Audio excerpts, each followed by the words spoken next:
What's up and welcome to another Mograph Mocast. I'm Dave. And I'm Matt, and joining us today, first up, as required by Mograph law every quarter, Mr. David Ariew. Was And super excited, Mr. Stuart Lippincott. You guys probably know him as Stuzor. Hello. And Mograph is a supplement to our site, mograph.com, which is a motion graphics tutorial site with tutorials, plugins, podcasts, and other Mograph stuff. And on the show, we talk about everything ranging from motion graphics to Cinema 4D, After Effects, plugins, render engines, doing business, doing taxes, being a contractor, or working for the man. You can email us, info@mograph.com. Let us know what you think about the show. Questions, comments, concerns, queries, grievances, show topic ideas, artist suggestions. We're open to everything. Info@mograph.com. We're on Facebook, Twitter, Instagram, YouTube, mograph.com. There is no way that you can't not find us on the interwebs. So send us something. It could be a noob thing, it could be an expert thing. We do not care. Like this email from Vicky who is asking how to make a bid on cryptoart. Yeah. And it's a pretty general question.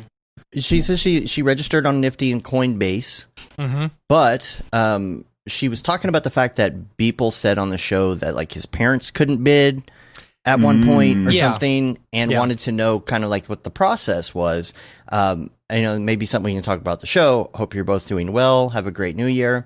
Sending a virtual hug, Vicky. First off, let me start before we go into this. I will say how convenient, and I would like to say we planned it this way. Yeah, that Stuart has a Nifty drop your tonight. First Nifty drop, yeah.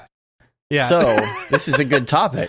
I want to ask you because I was just looking on it. So you're selling in indigenous, right? Yes. And are you doing like a 5-minute free for all like people did? Well, he's got how are three you doing drops. it? He's got 3 drops. So there's 3. So okay. Oh crap, let me see if I can remember how this goes. Okay. So one of them is, I think it's called Open Edition, and I think it's like $250 for like 10 minutes or something, and like however many people can buy it that want to. So there's no closed. So just 10 minutes, as many people that want can buy it. The other one is if I remember right, is a silent auction. So like no one really knows how much the price is. Oh, really? Mm-hmm. Oh, that's fun. I thought you were doing a regular old auction. That's then I'm doing a regular one too. Oh, you are. So, but isn't there like a 5K edition of 10? Because it's smart to me that you're like covering all the bases. You've got like, one for us poor folk, and then one Me for... too. Yep. Yep, and then one for the medium folk, I guess, that can afford a 5K, thing. I don't think I have a 5K one on there. Okay, maybe I'm wrong. Let me go look. Well, it says control mechanism 5,000 edition of 10. See? It's weird. I'm a little confused. I know your drop better than you do, bro. Dude, I'm telling you, like when it comes to this stuff, I get so confused because yesterday I was trying to make my little stupid little promo thing, and I was like, I don't have a link to like a site, like it's on like Super Rare, like you have like your own page, but on Nifty, I was like, crap, like. I made my account and I could see like my dashboard or whatever, but I didn't have like an actual page to go to.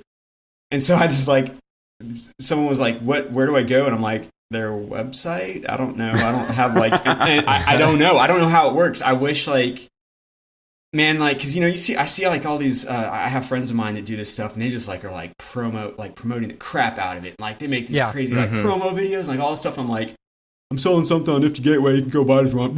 Like, that's about it. Like, there's no other promo. I mean, I did some yesterday, minimal, and then I think I mentioned it once today, and it's like, it'd be cool if someone wants to buy it, but... yeah. So I think you're gonna make a ton of money. Like, Nifty Gateway is like the golden standard now, thanks to people. And it's like definitely the most exclusive, and I wish I'm excited for you. Their web app like on the phone worked better. It is gross. It is. It's pretty good. Like when I'm trying to find why don't you just call Mr. Winklevoss and yell at him. But I go on there all the time to check what the what the latest lowest price for the Beeple ones that we bought were, because I like knowing how much when I need to sell in order to afford my pool. You know, Yeah. Wait till the spring that's the collection. whole reason I buy these Till the things spring collection as an drops. investment so that I can buy a pool, right? So, yeah. Anyway, so, Stuart, are we going to be getting a pool from you? Is what we want. That absolutely. this. Well, yes, you will. It's just one of those $15 pools from Walmart. Nice, It's- nice. I mean, yeah, if the you're cool with that. inflatable kind. Gotcha. I don't know. Like, I don't know how I it's weird. So I made a sale, and then I was like, how the crap do I get this from this digital wallet into an actual bank account? And so apparently you have to send money from your wallet to, I think I did Coinbase. So you have to send it to Coinbase. You have to like copy in this like 32 character long like code, and then like if you screwed up, man, I was so nervous because like if I didn't copy this dumb thing right, I just sent thousands of dollars to some random person somewhere, and so you have to like send it to your Coinbase account, and then when it's there, it's kind of weird. It's kind of like the stock market while you're on there because what you do is then you sell it to the internet, I guess, or to people that are buying Ethereum or whatever. So. And the price you can watch it, it just like goes. I think it was like I sold it like when it was $1,234, and then like 10 minutes later it was like $1,244, and then it went like to $1,200. Like, and so it's weird. It's kind of like this like live like stock thing. You're watching it go up and down. And you're like, okay, I want to sell it now, and then So it's kind of cool, and you actually do get money from it. For those people that are wondering, you can make it into actual money, usable money. Yeah. So it's pretty cool. I don't know. It was a cool learning experience, and I'm interested to see what's going to happen tonight for sure. I like what Martin says in the chat. Is there a guy talking super fast? Yeah. Like in the regular auction? And 20 of us do so. And the guy has to read everybody's crypto tokens. Yeah, their tokens 555178. Yeah. Every time a new bid comes in, they got to read it off every time. I like what Billy said in the chat. Sending from one address to another is always nerve-wracking, but that's why you always do a small transfer of 0.01 to test it. That's a good idea. That is a good idea. That's a very good idea. But the thing is, if you want to do your first one, Nifty's a good one because you can use just a credit card, not worry about all of the crypto stuff. And so I guess with Vicky's question in mind, just knowing what I've learned so far, you've got the ones that are easy to buy, you got the ones that are hard to buy. The ones that are hard to buy are going to be the ones that everybody's just full-blown bidding on. Yeah. For the highest bid. I think the best way to go about doing your very first one would be something like we did, where with Beeple's, where there were 200 or 300 copies, right? And so it's easy to get a copy as long as you're there right at the beginning. And you've already have your card information in there. That and do that ahead of time. Part of the process did not work right. I feel like it's more important if you want to get like the very first edition to have money in the wallet or in the site already, because their credit card system, even though I went in and saved it, we had to re-enter it, and so that slowed us way down. That's why I ran into that problem too. Dave was able to actually get one for me. Yeah. Right. I didn't have that problem though, which is weird.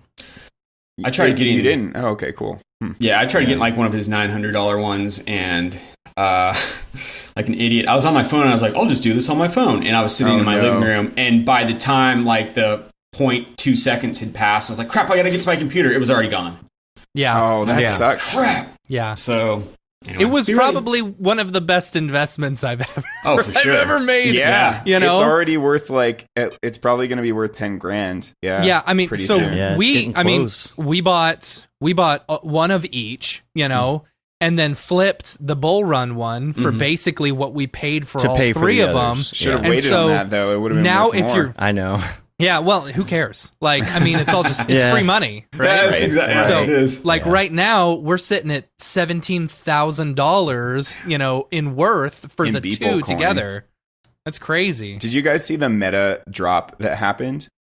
If you look here, so Meta Coven, one of the two people bidding on that final thing with Illustrator, however you say his name. Yeah. So he just. The drop itself is so meta because it's just footage from his computer of him bidding against Illustrator, and then the bid coming in at 777,000 at the last second. So that's the crypto drop. And it sold for $3,333. 33, which is not that much. But it's pretty hilarious to me. Yeah. So yeah. Should I call you Stu or Stuzor or Stuart? I'm like having an internal crisis here. You just call me Stuart. Okay, Stu. Does everybody say Stuart that way because of SNL? Stuart. See, what are you doing here? It was what was it on? Not Mad TV. You guys remember on Mad TV? Oh yeah. Yes. Stuart. Yeah. Like what I can do. So, what was the process for applying to Nifty? So, did you apply to Nifty or did they approach you? I applied to both. Oh, cool. Nifty was. Oh, okay. Nifty was. So Super Rare was kind of tough. Like it took about 5 weeks for them to get. I actually applied back at the beginning of November. Before like I heard that Beeple was doing it or anything like that. Who was it? I want to say like F Render. Like he was like talking to me about it, and he was like, dude, something pretty cool. And I saw that he was kind of getting involved in it, and I was like, all right, this looks something. I didn't really know much about it, but I thought it would be kind of like a cool thing to get into. Well, it took them until like mid-December to get back to me. Probably because they got a huge influx of. It was right after Beeple's thing. I applied to maybe Known I got Origin. the wrong information. Like I thought that Nifty was. I thought they had to approach you. No, apparently there's an application process with a video. There is, I think, I'm pretty sure there's an artist application. It's a little questionnaire thing. Do you have to submit a video like you do with Super Rare? Okay. Yeah. Cool. Just kind of hey, here's me, which is super awkward. Like anytime it does. For sure. And I'm gonna for mine. I've got a teleprompter back there. So I'm just gonna like write something and then read it off. So you guys watch? Do you guys ever Always Sunny in Philadelphia? Oh yes. So when they write the thing in crayon and he's reading off and he's like, will be good. I do colors well. Like he's like. Anyway, it's Always Sunny. That's what you thought of. Yeah, it's really good. That'll be my audition tape for sure. So they see your papers in crayon. You wrote it and just like. Yeah. You should sell your audition tape as a drop. Art. Oh, that'd be so good. First. Yeah. I bet Beeple could do that. Like he has enough clout that whatever it is, like somebody that would just be the text message between him and the Winklevosses. Oh yeah. Hey man, let me in. All right, you're in. Yeah. All right, Can I get like 10,000. Can I get like a video of that and play it on my computer and then record myself watching it and then make that my own drop? Right. And then I'm watching you watching that. Right. And so on and so forth. Yeah. And then you compress that into 1 pixel and you give it back to Beeple and he puts that 1 pixel into a new piece and he drops it's the most that. expensive pixel to ever exist. That's right. It's like a banana Beeple is made of type gold thing. now. $1 million pixel. $1 million pixel. And then you shard the pixel. Never mind. Just Cryptoception. This is good. Cryptception? Cryptoception. That just sounds weird. I don't know. Yeah. Yes. I don't know. Okay, real quick, I got before we move into everything, just wanted to, which we already did. Before we get started, I have a couple week wrap up things I want to throw in there, and number one, Winbush's game night on Twitch. Yeah. Yeah. Y'all got to make sure that you're making it out to that. Made it out the other night. Had fun. There's a new. How does that what work the name of the when, game is. like Mario? So with like Mario Kart, for instance, if there's like 20 or 30 people, how's that going to work? We do some switching out. Other people just stay on. We just stay on and chat, and we'll just take turns. That's what we've been doing if we have too many. Like me, I'm not a huge gamer except for specific games. So sometimes I'll like either let Except for my Halo. daughter play, or I'll just sit and just chat on the stream while other people play, or like. But we did play one that's really fun where you log in and it comes up like you're on Zoom meeting, right? So you've got your picture and your audio. This is something you could do if you're like not live streaming with your friends, especially during COVID times.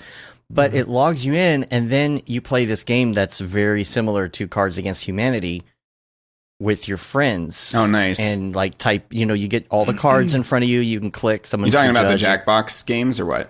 Yeah. I believe it's the Jackbox game. Yeah. My daughter beat everybody at that Cards Against Humanity game. That's awesome. Yeah. Well, make sure you join us for that, and you can, get all the information from Winbush's site, from his channels. But, Twitch, you can just search for Winbush. join us on Saturday nights. Usually like a little Zoom link will kind of pass around. So if anybody wants that to join, just let us know. And then, by the way, we are going to do a Creating the Unreal Student Showcase. Yeah. This is going to be a Thursday night special. February 11th, tentatively, is the date for that. But I'm pretty sure that that's going to happen on the 11th. And so it's going to be me, and then Winbush, and then 3 students of the Creating the Unreal class, and some of the stuff that they've created. We're going to show off and talk about it a little bit. And Feeding Wolves, if you haven't seen some of her posts online, you got to check that out. She posted one the other day, and I was scrolling through my feed, and I'm like, oh, somebody else doing Ariev's course. And I'm like, oh, wait, no, that isn't. I was like, she did. Yeah, I was like, she did motion capture, and she had this whole scene that was like super like cyberpunk looking, but it was her in the motion capture suit doing all the motions for the character. Oh, that's awesome! So, I need a mocap suit. You and me, yeah. I'm gonna do I'm gonna do my own acting for everything. Yeah, just watch me parkour. Yeah, she did this ice creation thing where she did all the movements and everything on it, and then Jags is going to be there, and then what was what's the track thing you have on your class? The track, what do you name that lesson with the the race cars? It's just like a futuristic racing lesson. I don't know. It's lesson 7. Yeah, because Logan made this like Unreal version game of it, right? Yeah, and turned it into a video game. And I played it. Excuse me. Oh, you did? I played it, and I tried to beat his record, and then I did, but then he beat my record. And it's the jankiest. Like, you clip through the floor. It's probably the most frustrating experience of my life, but it's amazing that he built this. And so, like, it's hard not to just like hit the bank and go over the side, or just clip through the floor. So that's the whole game, is like trying not to, fall off into infinity, basically. And then you respawn, and you respawn below the floor, so you have to start all over. It's like the hardest game ever created. Well, maybe you'll have an update by then. Yeah, no, I'm sure he'll have bug fixes. 1.1. This is like cyberpunk era, as we all know. It's like Rainbow Road or something, Yeah, yeah. Also, very tentatively, still trying to work out guests and dates and everything. February 18th, another live special, Many Hues of Mograph Part 3. So make sure you stay tuned for that. There'll be more information on that online. Sweet. And I also wanted to mention, Stop Being Afraid of Houdini. 18.1 updates are coming. So they're not in there yet. Mark is working really hard on those. He's doing a lot of work on this. I'm just saying. It's basically going through the entire course over again.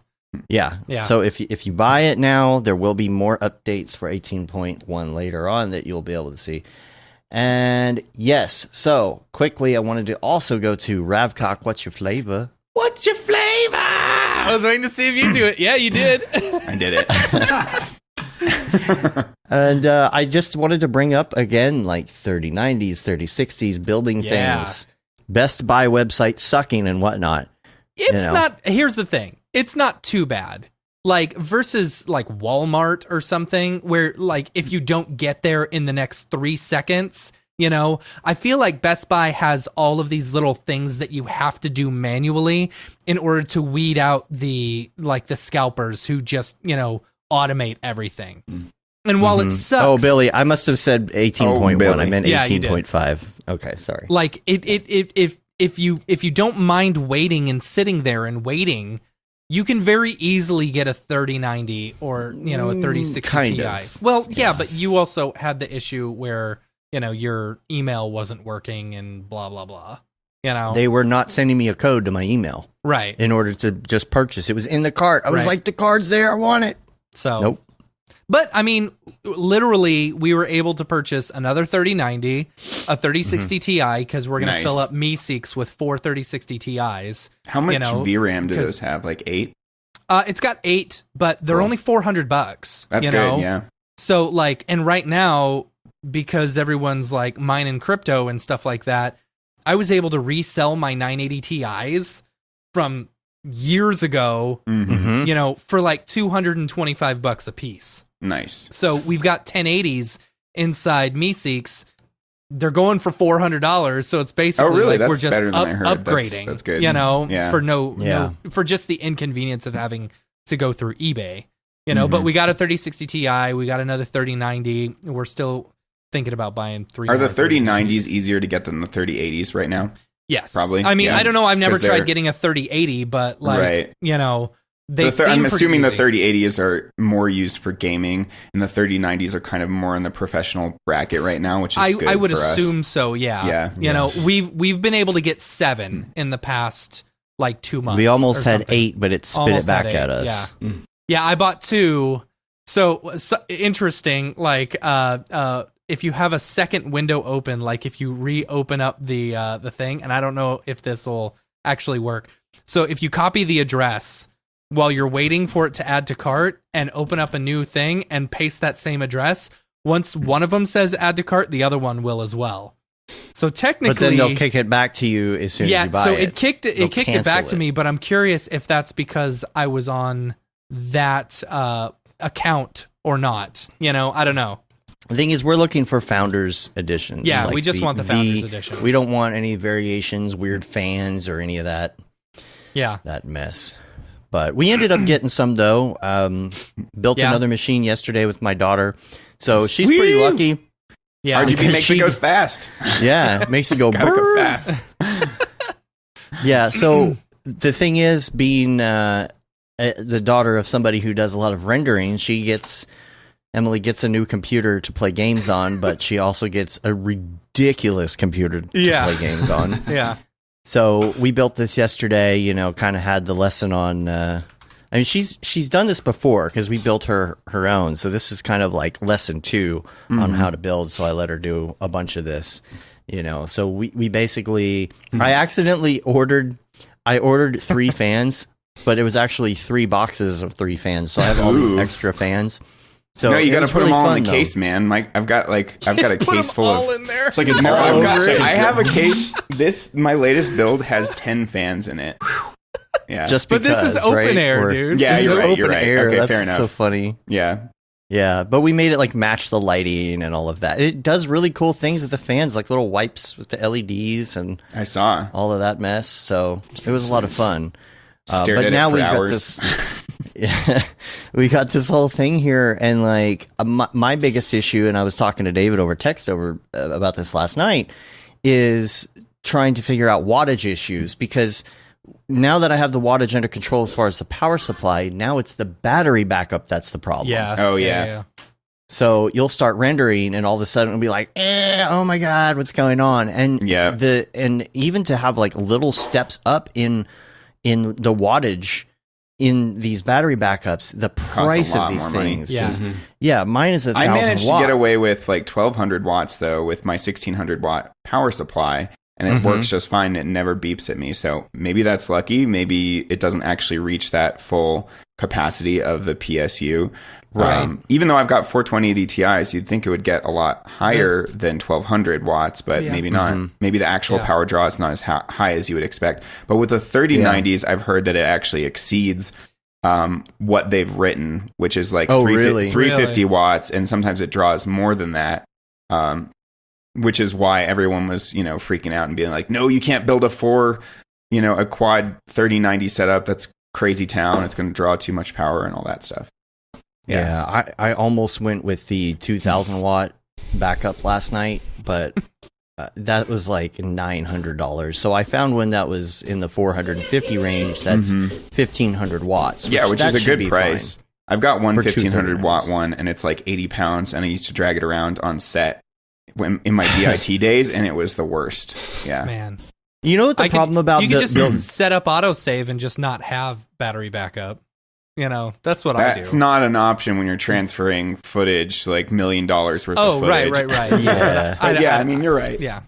well, it's also about protecting it from Yeah, you don't want mean, like a power surge yeah. to like knock out everything, and right. I mean, but yeah, Dropbox helps with like files, and if they get corrupted, you can always step back a version and all that. Yeah. Yeah, but like those little flashes, or brownouts or something where you get like half of half power for a while. Yeah. I've had that damage things before. I gotta have something like that. But the problem is about buying a battery backup, especially an expensive battery backup that's like $400 or $500, is that you feel like you've bought nothing. Yeah, that's true. Right? It's This like isn't even useful. This doesn't make me render faster. right. It does nothing. You spend $500 and there's this giant 100-pound box sitting on the floor. It's like it's like buying an expensive power strip. You really feel like you did nothing. Right. But Yeah. you're protecting your investment. It's a write-off. I get The other it, thing with those, I don't know if this is too deep of a nerd out, is Dave and I don't know. Maybe somebody in the chat knows what the heck is a volt amp, because they're always advertised like 1500 VA. And it's like, oh, great, this is 1500 watts. No, it's 900 watts. Like, you have to search and dig a lot of the time for the actual wattage. And they kind of obscure that, because that's the value that matters way more. I bet Billy knows. I bet I Billy could have just knows. Googled this ahead of time Billy's and found our out. But Volt chat amp is the expert. unit used for the apparent power in electrical circuit. The Okay. apparent power equals the product of root mean square voltage and root mean square current. That's what I I thought. knew some of Come those on. words. That makes yeah, it sense. makes sense. Yeah, it makes total sense. But the confusing thing is, like, some of them are, so there were two of them that were each 1200 amps, 1200 watts, right? But the volt amp was different on both of those. One of them had 2000 Right. volt amps and the other one had 1500 volt amps. So it's not a direct conversion. So that's the part I don't get. It says here in direct current circuits, this product is equal to the real power in watts. So if I guess if it says what So confused. 2000 volt then it would- amps. if you were doing direct current, which we are not, Oh, okay. right? We're AC, not DC, correct? Okay. I don't know. Yeah, I don't so. know. Hmm. I think so. Cool story. Let's Cool story, let's bro. talk about Stuzor. So, Anyway, yes, Yeah. let's do that. Do I have anything else on here? No, that's it. All right. Stuzor, Stuart. How Whatever you're- far back does the name Stuzor go? Because in my So, mind, yeah. it's like your first screen name from when you were like 13. No, it's not my first screen name Okay. for AOL. That one is rough, but it is. So first generation Xbox Live, Stuzor was my Xbox name. Sweet. So do you play anytime- Halo? Just curious. Do what? Do you play Halo? I love Halo. Do you play Halo 5? I had to like delete some of my crap off my Xbox because I got like a. But You what do you're now. saying is you have an Xbox One. I have Yeah. an Xbox One. And what you're also saying is that you can join our Halo squad I Yes. could. and pwn some noobs. I with could us. join your Halo. Yeah, Squad. pwn the I'm noobs. rusty. I mean, yeah. No, that's okay, dude. It's okay. Okay. I mean, I still would play. happily. I'll have to re-download That would be it. amazing. I'll have to download it because it'll take me, 10 hours to re-download the Oh, yeah, of course. Master Chief Collection. Right now, me and my 3-year-old just went through and just beat all of the Lego Star Wars, like the old. Oh, hell came out in yeah. 2000. We Nice. played Yeah. from episode 1 all the way up to Return of the Jedi. Like, it's so funny, dude. He holds the. I'll just show you. He holds the controller with his hands. He holds it like this. Like that's how he holds it. So I'm like sitting over here Pinchy. looking, and I'm like, all right, come over here and use your build button. Like when the Legos are hopping around, I'm like, use your build button to like build this, and he'll like use his little finger and like walk over there. He's like, and he's like 3 years old, man. He's like rocking Lego Star Wars and like. Anyway, it's pretty fun. Like we played hours of it, but yeah, dude, I've been playing Halo since 2001 when it came out. Sweet. Yeah. So- Yeah. Shout out to the chat as well, because we've got Revelo and Jeremy, who are two yeah. of our Halo squad Yeah. team members. Yeah. Nice. Just be aware that if you join our Halo group, you will get text messages at all hours of the morning. About random, Yes. random, About random stuff. things. You'll get lots of Bernie Like, memes, apparently. Yeah, lots of Bernie memes. Yep. Because more apparently people this join, Halo the chat more- is not Yeah. about Halo anymore. No. My brother-in-law, I'm in a Discord channel with him, and we got like 10 people. They play a lot of Call of Duty Warzone and stuff like that, and I just get all the time. It's memes and like, I mean, so yeah, totally get it. It's, Nice, yeah. nice.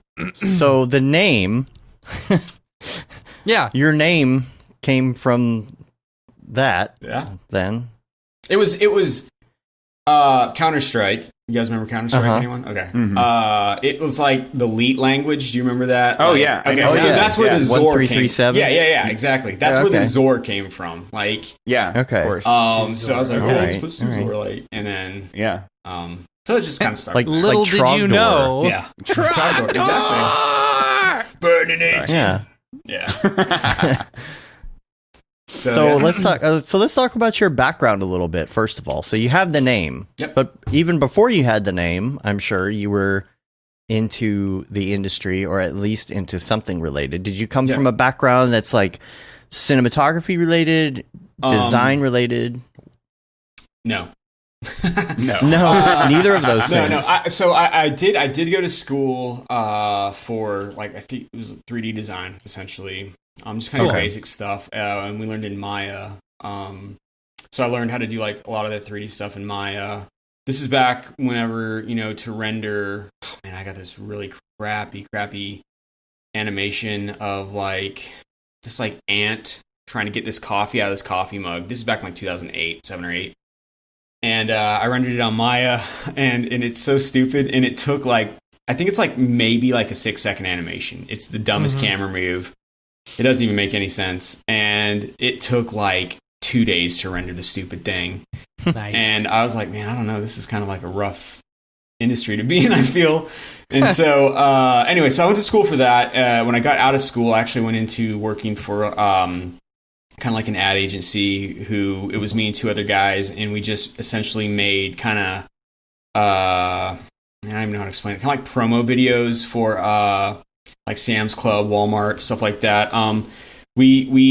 The company I was with, we designed the Sam's Club mobile app for them at the time, and so the 3 of us made kind of this 3D Sam's Club that popped up out of the ground, and like the products of the day would like be sitting on the roof, and there'd be cars in the parking lot and stuff like that. And so we were like challenged and tasked with making all these kind of like 3D After Effects promo videos and stuff like that.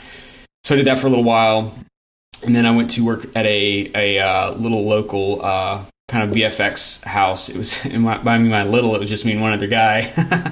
And we worked on a movie with it had Christopher Lloyd and Ernie Hudson in it, and it was back in like 2011.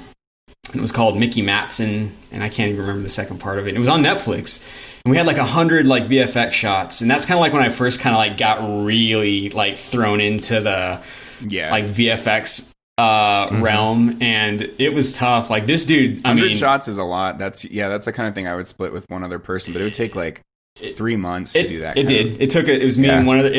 But this dude was like, he's been doing it for a long time, and he's really, really good. He uses Lightwave. So I kind of had to like kind of stumble through learning how to do Lightwave for like a couple months. So I did that, and then from there I went to work essentially for a company that works for Walmart. So the Walmart home office is just down the road from me.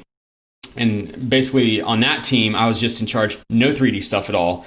It was like photography, product photography, videos. We were in charge of like putting a lot of the like their social media stuff like on Facebook, Twitter, Instagram. So we'd have to come up with the Instagram pictures or the Facebook videos. Gotcha. Like my daughter was an actress, and like little videos. Hopefully she got paid. She did not. Yeah, that's yeah. Working for them was it was a good learning experience.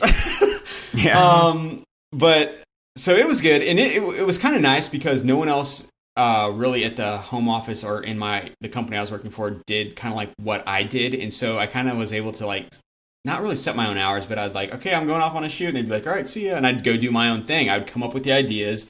I'd go do the shoots. I'd go do any like After Effects motion work or stuff like that by myself, essentially, and for Walmart. And so I did that for about 4 years. And then while I was doing that, I found this dude named Beeple, his stuff.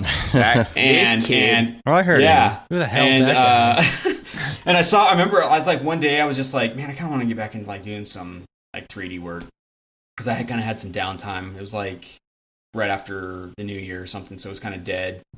And I think I typed in like C4D hashtag in like Instagram or something, and I found his work, and I was like, oh crap, like this is pretty sweet looking, like this looks pretty cool. And I started seeing like, I was like, whoa, this dude does it like every single day, like what's that all about? And then I found that because you have to keep in mind, I came from where you rendered one picture and it took like a day or two to render something. to like this Right. dude's knocking this crap out every day. Yeah. And I was like, what the heck is Octane render? And so I was like, Yeah. oh my gosh, I can like see what everything looks like in real time, like the lighting. New world. Yeah, I was like, this is crazy. And so from there, I just kind of was like, man, okay, this is a cool challenge. Like maybe this will just help me get better, getting back into things and stuff like that. And so that was like 5 years ago almost. So I just stuck with it. Hell yeah. And our team got laid off from Walmart. I just so happened to be starting my Instagram crap at the time, and it just kind of, I think my first big client was Elenium. And he reached out to me on Instagram. I was like, hey man, do you want to make my album artwork? I really like your stuff. And I was like, sure. And it just kind of went from there, and just kind of been on stuff ever since. So how much of your work is like album art, or like do you do concert visuals or just a bunch of random like Mographs? Like what's the, spread? So my bigger projects are, boy, I don't know. It's kind of like advertising type stuff. Like I helped last year with was it the Stadia? Google, is it Google Stadia? Is that who did it, or Microsoft? I can't remember. Google. I think it's Google. Is it Google? Okay. So I worked with those guys creating like this is like all the different kinds of things I try and work on. It was creating a set design for them for their keynote. So I did like their like a 3D mock-up, kind of like their set design. And then I worked on the Childish Gambino's like installation that he had, I think, at Coachella. Cool. So I did like the promo video for that, and like did some like artwork for him to post out for that. So that's kind of like the concert stuff. I didn't really do any concert visuals, I don't think. Well, no, I did. I did some for Stained, actually. Nice. I did some for Stained. Oh, which, nice. Which is funny. When was that? This would have been at the very beginning of this last year, I think. Oh, okay. I did stuff for them back in 2001. Okay, So that's way different world back that's an then. interesting story because we played a show with Stained in about 2002 or 3. The band I was in at the time. Nice. So we opened for them, and so it was funny coming like this full circle. Like we played with them, and then I was coming back and making their concert visuals now. Like 15 That's years awesome. later or whatever. So that was kind of cool. I did some projection stuff for the NHL, for the Nashville or Memphis. I can't remember. Ice projection thing for them. Was that with Quince? Andy? Andy Needham? No. You're like, I know an Andy. Crap. His name's I forget his last Well, he name. works with Quince, right? Yeah. I forget. I like Jeff's comment. It's been a while. Yeah, there you go.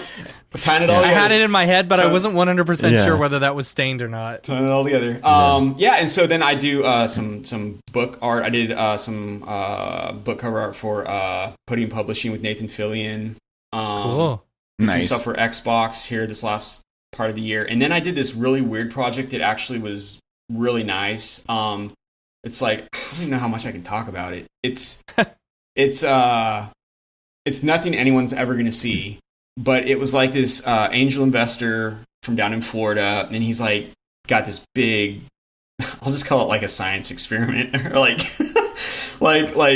essentially I made this like his, I don't want to say it's like a PowerPoint, or it's like not like a glorified like PowerPoint deck, but these illustrations essentially kind of like showing his vision for like what he has in mind when he presents to other investors. And it was through this agency in Miami, who was really they're called Maven, who was a really cool just like couple, like 2 or 3 guys I worked with, and that actually lasted for like 3 months, and it paid really well. And I did that since I think I started that in like June, and it went all the way to like October. So just kind of all these weird things. Like there's not any like one thing. It's just kind of like, if I see something come in, I kind of do the background, check on them. Be like, is this like a legit person? Is this a legit offer? Yeah. Right. Can they afford this type of thing? Like, and then from there, I'm kind of like, okay, yeah, this seems like this is going to be a pretty good deal. And then just kind of goes from there. So yeah, it's just kind of a little bit of everything, really, I guess. Yeah. We Phil have a asked lot of questions Yeah, I was gonna coming Yeah. in. So Phil I asked wanna in the make chat, sure. do you get all your work through Instagram? I'm curious about that too. Oh, because yeah. I feel you're very prolific on Right. Instagram. And also, here's another one. Is most of your work stills, or do you do a lot of animation too? Yeah. I would say You got like 90 157,000 followers on Instagram, which is ridiculous. yeah, that must be an act. I don't know how that happened, to be honest. It doesn't make any sense to me. But I mostly do stills. I would love to do animation. I always get like, I psych myself out. I'm like, crap, I don't have the equipment. I don't have the time. Rendering it, when I hit the render button, it like stresses me out just to do a still image. And I know when I render animation, I'm like, oh my gosh, like I just start sweating. Like, yeah. I mean, dude, you know, like you do crap all the time, man. Like that stuff. I know when you render like EXR image sequences, you can like, if you have a frame that's screwed up, you can go back and render that. Hopefully that one frame, maybe if you're lucky. Yeah, but you can patch things sometimes. But it's so often where I'm like, well, I screwed up. Time to render overnight again, you know, or whatever. Or like, I've been rendering this for 4 days and I just noticed something totally wrong. It's gonna be another 4 days. That to me is just like that. Just gives me wants to make me like have a panic attack. Like, I'm lucky. I'm super lucky that I've been able to do mainly stills. I would love to get into animation more. And David, I've talked to you about this, dude. You know, I was like, dude, I need to get better at my animating and stuff like that. And best way to do that's LCR, bro. There you go. There you go. Hey, just render every night. ABC, always be rendering. Always be rendering. But and then so where I get my work, so it's interesting. I get mainly album art, music related stuff through Instagram. I get my bigger clients that I get, Intel, Google, Microsoft, Xbox, stuff like that, through Behance, actually. Wow. Yeah. Nice. That's surprising. So it seems like the bigger clients come through Behance. And it's probably because they have, you know, creative teams that go out and do mood boarding and stuff like that. And so they're just like, you know, typing the hashtags and whatever pops up. Right. So, note to self, make sure you post more on Dude, Behance. I know. I've neglected Behance since like 2014. All the biggest clients I've had have come through Behance. And so Behance, and then I'm trying to think what else. ABC, always Behansen. Oh. Always Behance. Just sell that to Adobe. Oh my God. Sell that to Adobe. Trademark. Yeah. So those are my two main kind of places where I get work through. That's cool. Sweet. Waveform asks why not render as image sequence. I think you are saying that's what he was saying. You do image definitely. sequences. Yeah, it's for just sure. I do PNG sequences, but you know. But David, you're saying you re-render because you'll kind of do a pass every night. I think we talked about. I think we talked about this on the podcast. It's stuff you can't fix in compositing. Like it's like, there's a tree here blocking the composition that I didn't notice or whatever, you know. Well, but for EJ's class, we did a podcast together for his class, and we were talking about the whole, like, you know, you just kind of send something to render at night, even if it's not done. Yeah, and you hope that in the it. morning that it's like good to go, and sometimes it is. And that is why I like to render as I go. Like if it's a short film, I don't want to do the whole previs first, then wait till the very last week and have to render everything. Like I've got 3 machines, so I can keep, you know, renders churning as I go, which to me is actually a more efficient workflow. Yeah. I love that Carlo in the chat said everyone starts resetting their Behance passwords. Yeah. Dude, I'm telling you, man. I don't know why. That's what I found. It may be different for everyone else. I'm not sure. David, I want to ask you, why do you do PNG instead of like EXR? I mean, you probably because I am lazy and I don't want to do compositing. Gotcha. And it's smaller file He sizes. does everything in camera. He does not composite at all. It's not that I don't know how to composite. It's just that, you know. Before I started doing my stuff, I watched you do the one-man... Yeah, I watched that and I was like, crap, this dude is crazy. Like, the dude jumping off the ship and stuff.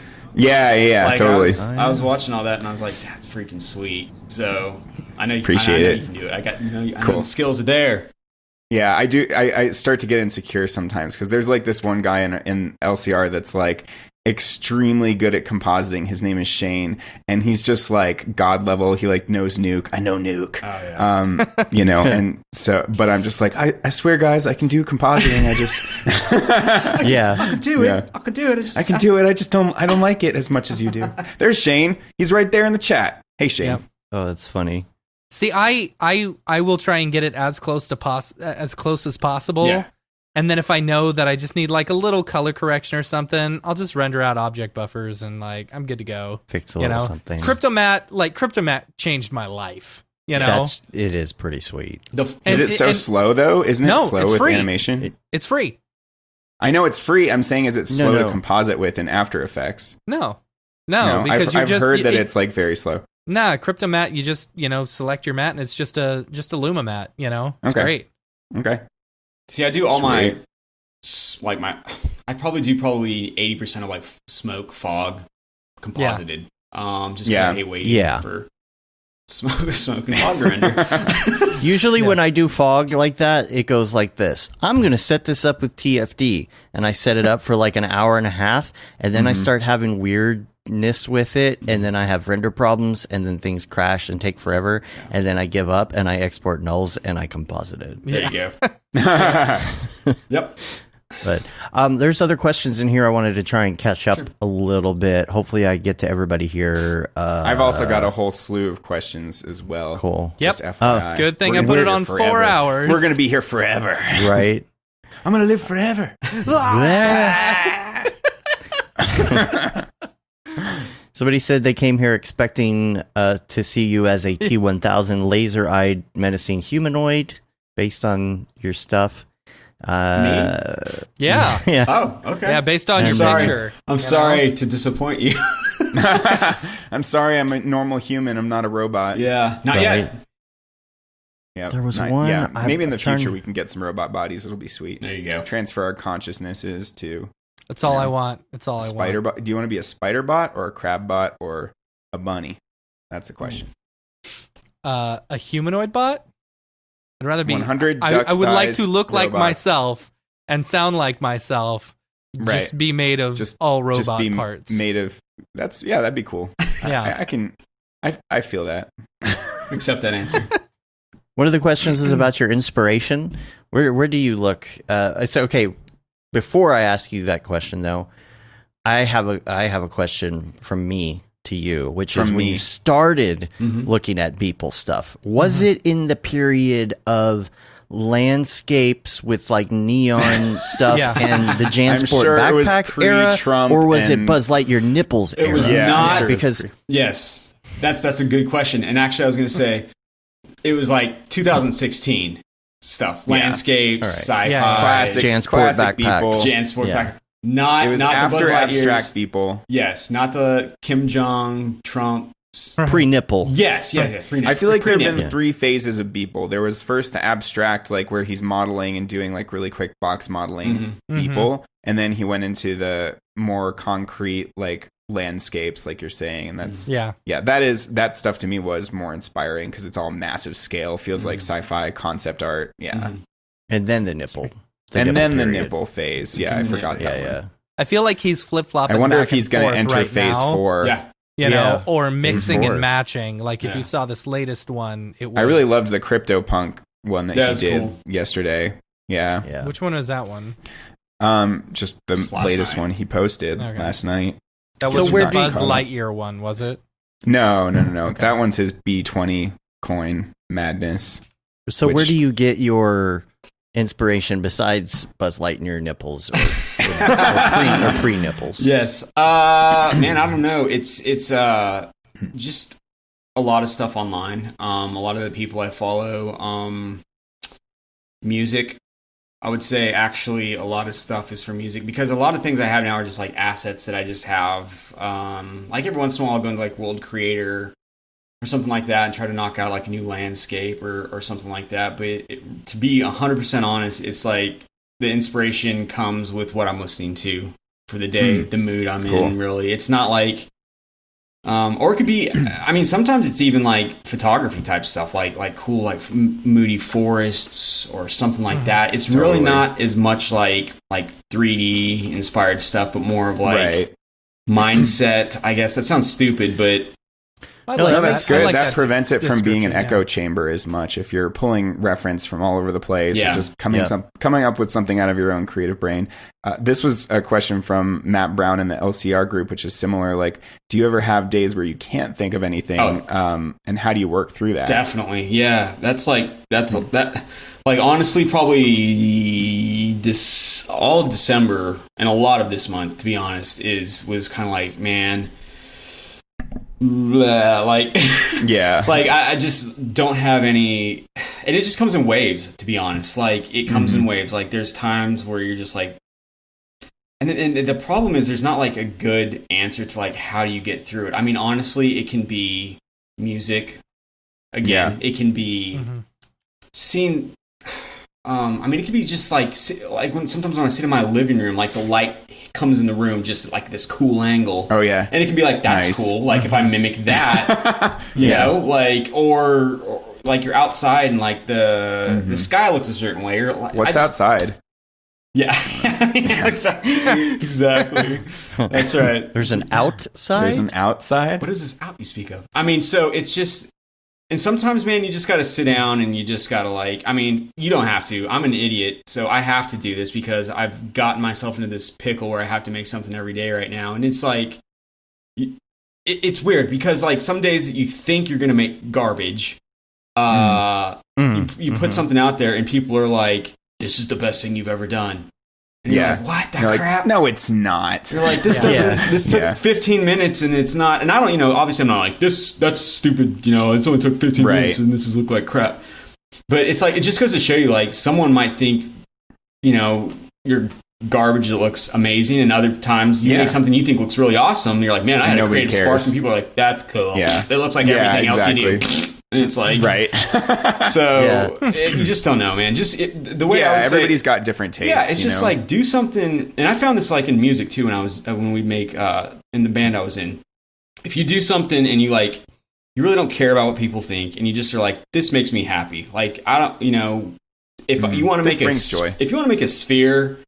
And it's a cool looking sphere and you light it right and everything. You're like, you know what? I'm happy with this. This actually makes me pretty happy. It's like, who gives a crap what other people think? If it brings joy to you, then who cares? Like sometimes the simplest compositions are also the most effective.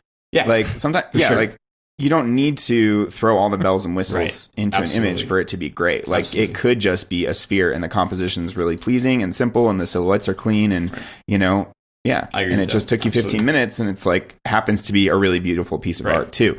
Also, you've been doing dailies for 5 years, so you're honing that ability to do that kind of thing really quickly. So like, here's a question: what's your process for finding compositions? Do you just like jump into Cinema and start laying out cool geometry, or do you often like sketch first or look for references? Right. I never sketch ever. Nice, me neither. Good. I can't draw. Like when people are like, "Is that your bio?" Like, I can't draw either. Literally, like, I cannot draw. Like, if you ask me to draw anything, it would be like my fourth grader can draw better than I can. Right. So I don't ever sketch anything. And I hate to say this, but as far as composition goes, I don't take into consideration composition. Like the guides at all. No, I've never used guides. Just like whatever you like. Well, but you've got a natural eye for it, whether or not you know it. Yeah, I don't know it because it's. I've never used like the rule of thirds. I've never used the golden ratio. I've never used. It's so stupid when I say this out loud, but it's just like I just make what I think looks cool.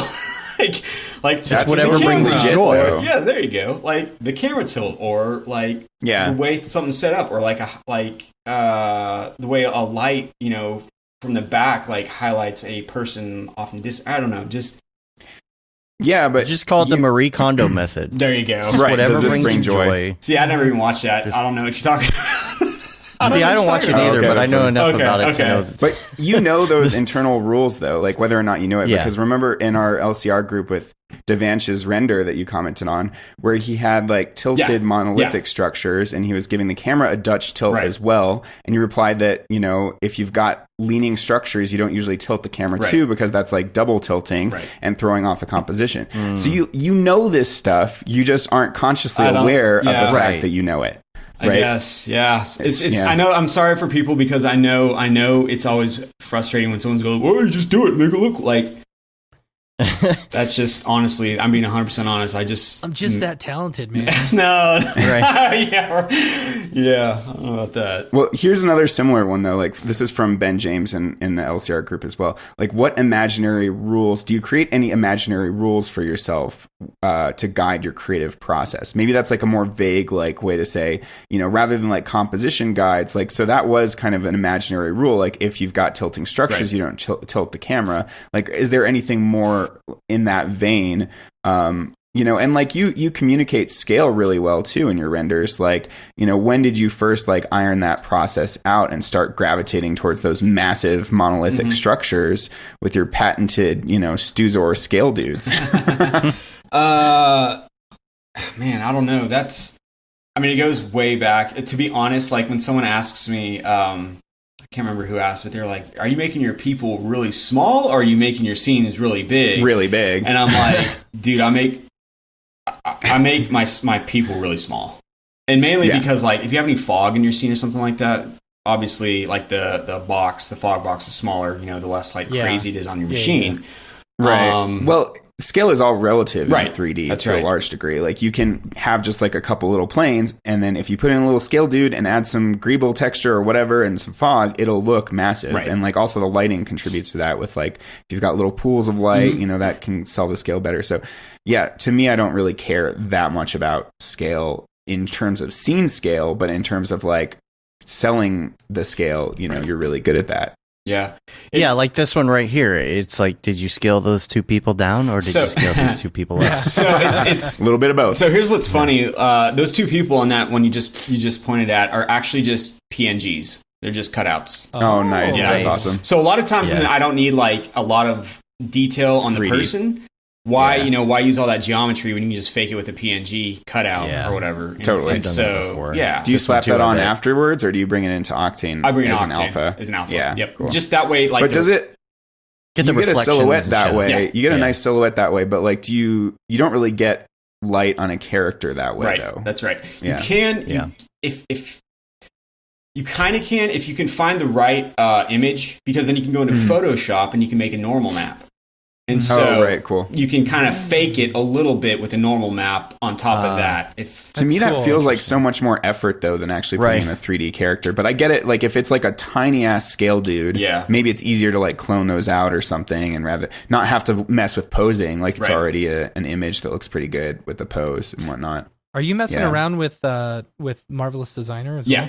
Yep. Marvelous Designer, Daz. I really, and it kind of bums me out. I used to use what was the name that Adobe program?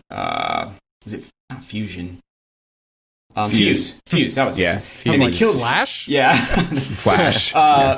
So Adobe Fuse was a character creation program. And wait, did they kill it? They killed it. And so I'm so glad I didn't use it in my course. Well, holy crap. Yeah, and the thing is it actually had characters, the Daz characters, like you can recognize when you see a Daz face, right? Like it's pretty standard.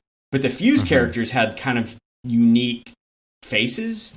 And so like that giant head that you just saw, the cracked head, that's an Adobe Fuse head. And so it doesn't have like, it has more of like humanistic like nose, like there's a little bit of deformation and stuff like that in the face. As opposed to like the Daz characters where they're like really like almost mannequin looking. Now you can go into like ZBrush and you can modify them and stuff like that, but I don't want to, I want to say I haven't really like learned ZBrush all that well. And so, but yeah, so Daz, Marvelous Designer, I use those quite often. I use World Creator a lot also. Yeah. Cool. Yeah. Which is a fantastic program, super fun to use. That's awesome. I am going back here trying to go back through the So you're on 5 years questions. of dailies? Just about. Yep. Wow, that's awesome. Thanks. Do you do more than one a day sometimes? Sometimes I'll have an idea just to get it started so I don't forget. Like if something pops into my head, I'm like, okay, like I want a cube here, or this there, or a guy here, or a like a sky or a certain like mood, and I'll just like throw that in like 10 minutes, and be like, okay, can't forget this. And so stuff like that will happen. I try not to do anything more than like one a day though, because that just is like, that's too much. Too much work. Yeah. I feel like dailies for me happen by accident. Yeah. Every time they happen by accident. Hashtag it's like, accidental daily. yeah, I'll Oops, I made a accidentally do daily. something. I'm like, oh, that's kind of cool looking by accident. Well, maybe I'll render that out real quick. The other day, I opened something from your course, David. I think it was like a cactus or something. I was just looking through some files. No cactuses in my course. What are you thinking of? It was some sort of plant that looked like a cactus. Whatever it was, I ended up using it in a completely different way where it looked almost like a chia, chia spout. what would you call it? Like a little bud. And I threw some fog in there and turned it into something, just messing around. But it's really funny because you'll do something like you said, you didn't spend a lot of time on it. You didn't necessarily think it was that good, but then like you post it and people are like, fire, and you're like, yeah, is it? Is it exactly? Is it fire? That's really good for imposter syndrome, though. So, just to ease the imposter syndrome. Yeah. So, some of the other questions in here, I'm looking at Raid Zero. Phil, he called the Beeple phase the political breast pump phase. That sums That's a good it up. chapter. So that, true. Yeah. We're still in that phase, but maybe it'll die off now. Yeah. We'll see. Shane asks, do you guys feel like daily renders become an art trap as opposed to making some long form videos that are super polished? Does it ever I feel feel like like a if you're trap? trying to do a long form video that's super polished, you're going to be, you can't do that unless that's focusing on what you're doing.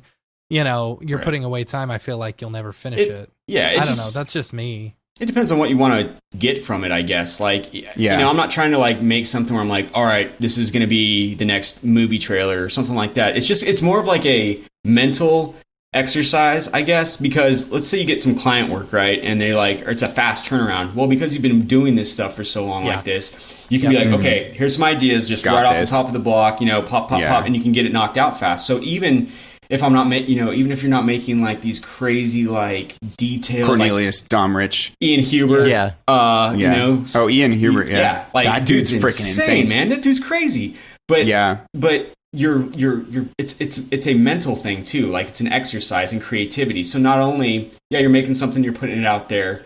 I don't think it's a trap. I think it more than anything, it's an exercise of sorts. I feel like both ends of the spectrum can be really important. Like you can take your time and really perfect a single image for months and make the most amazing mind-bending render ever, or you can get good at really quickly dashing out compositions. Both of those can be really important skill sets. I feel like we should encourage people to try to exist at both ends of the spectrum.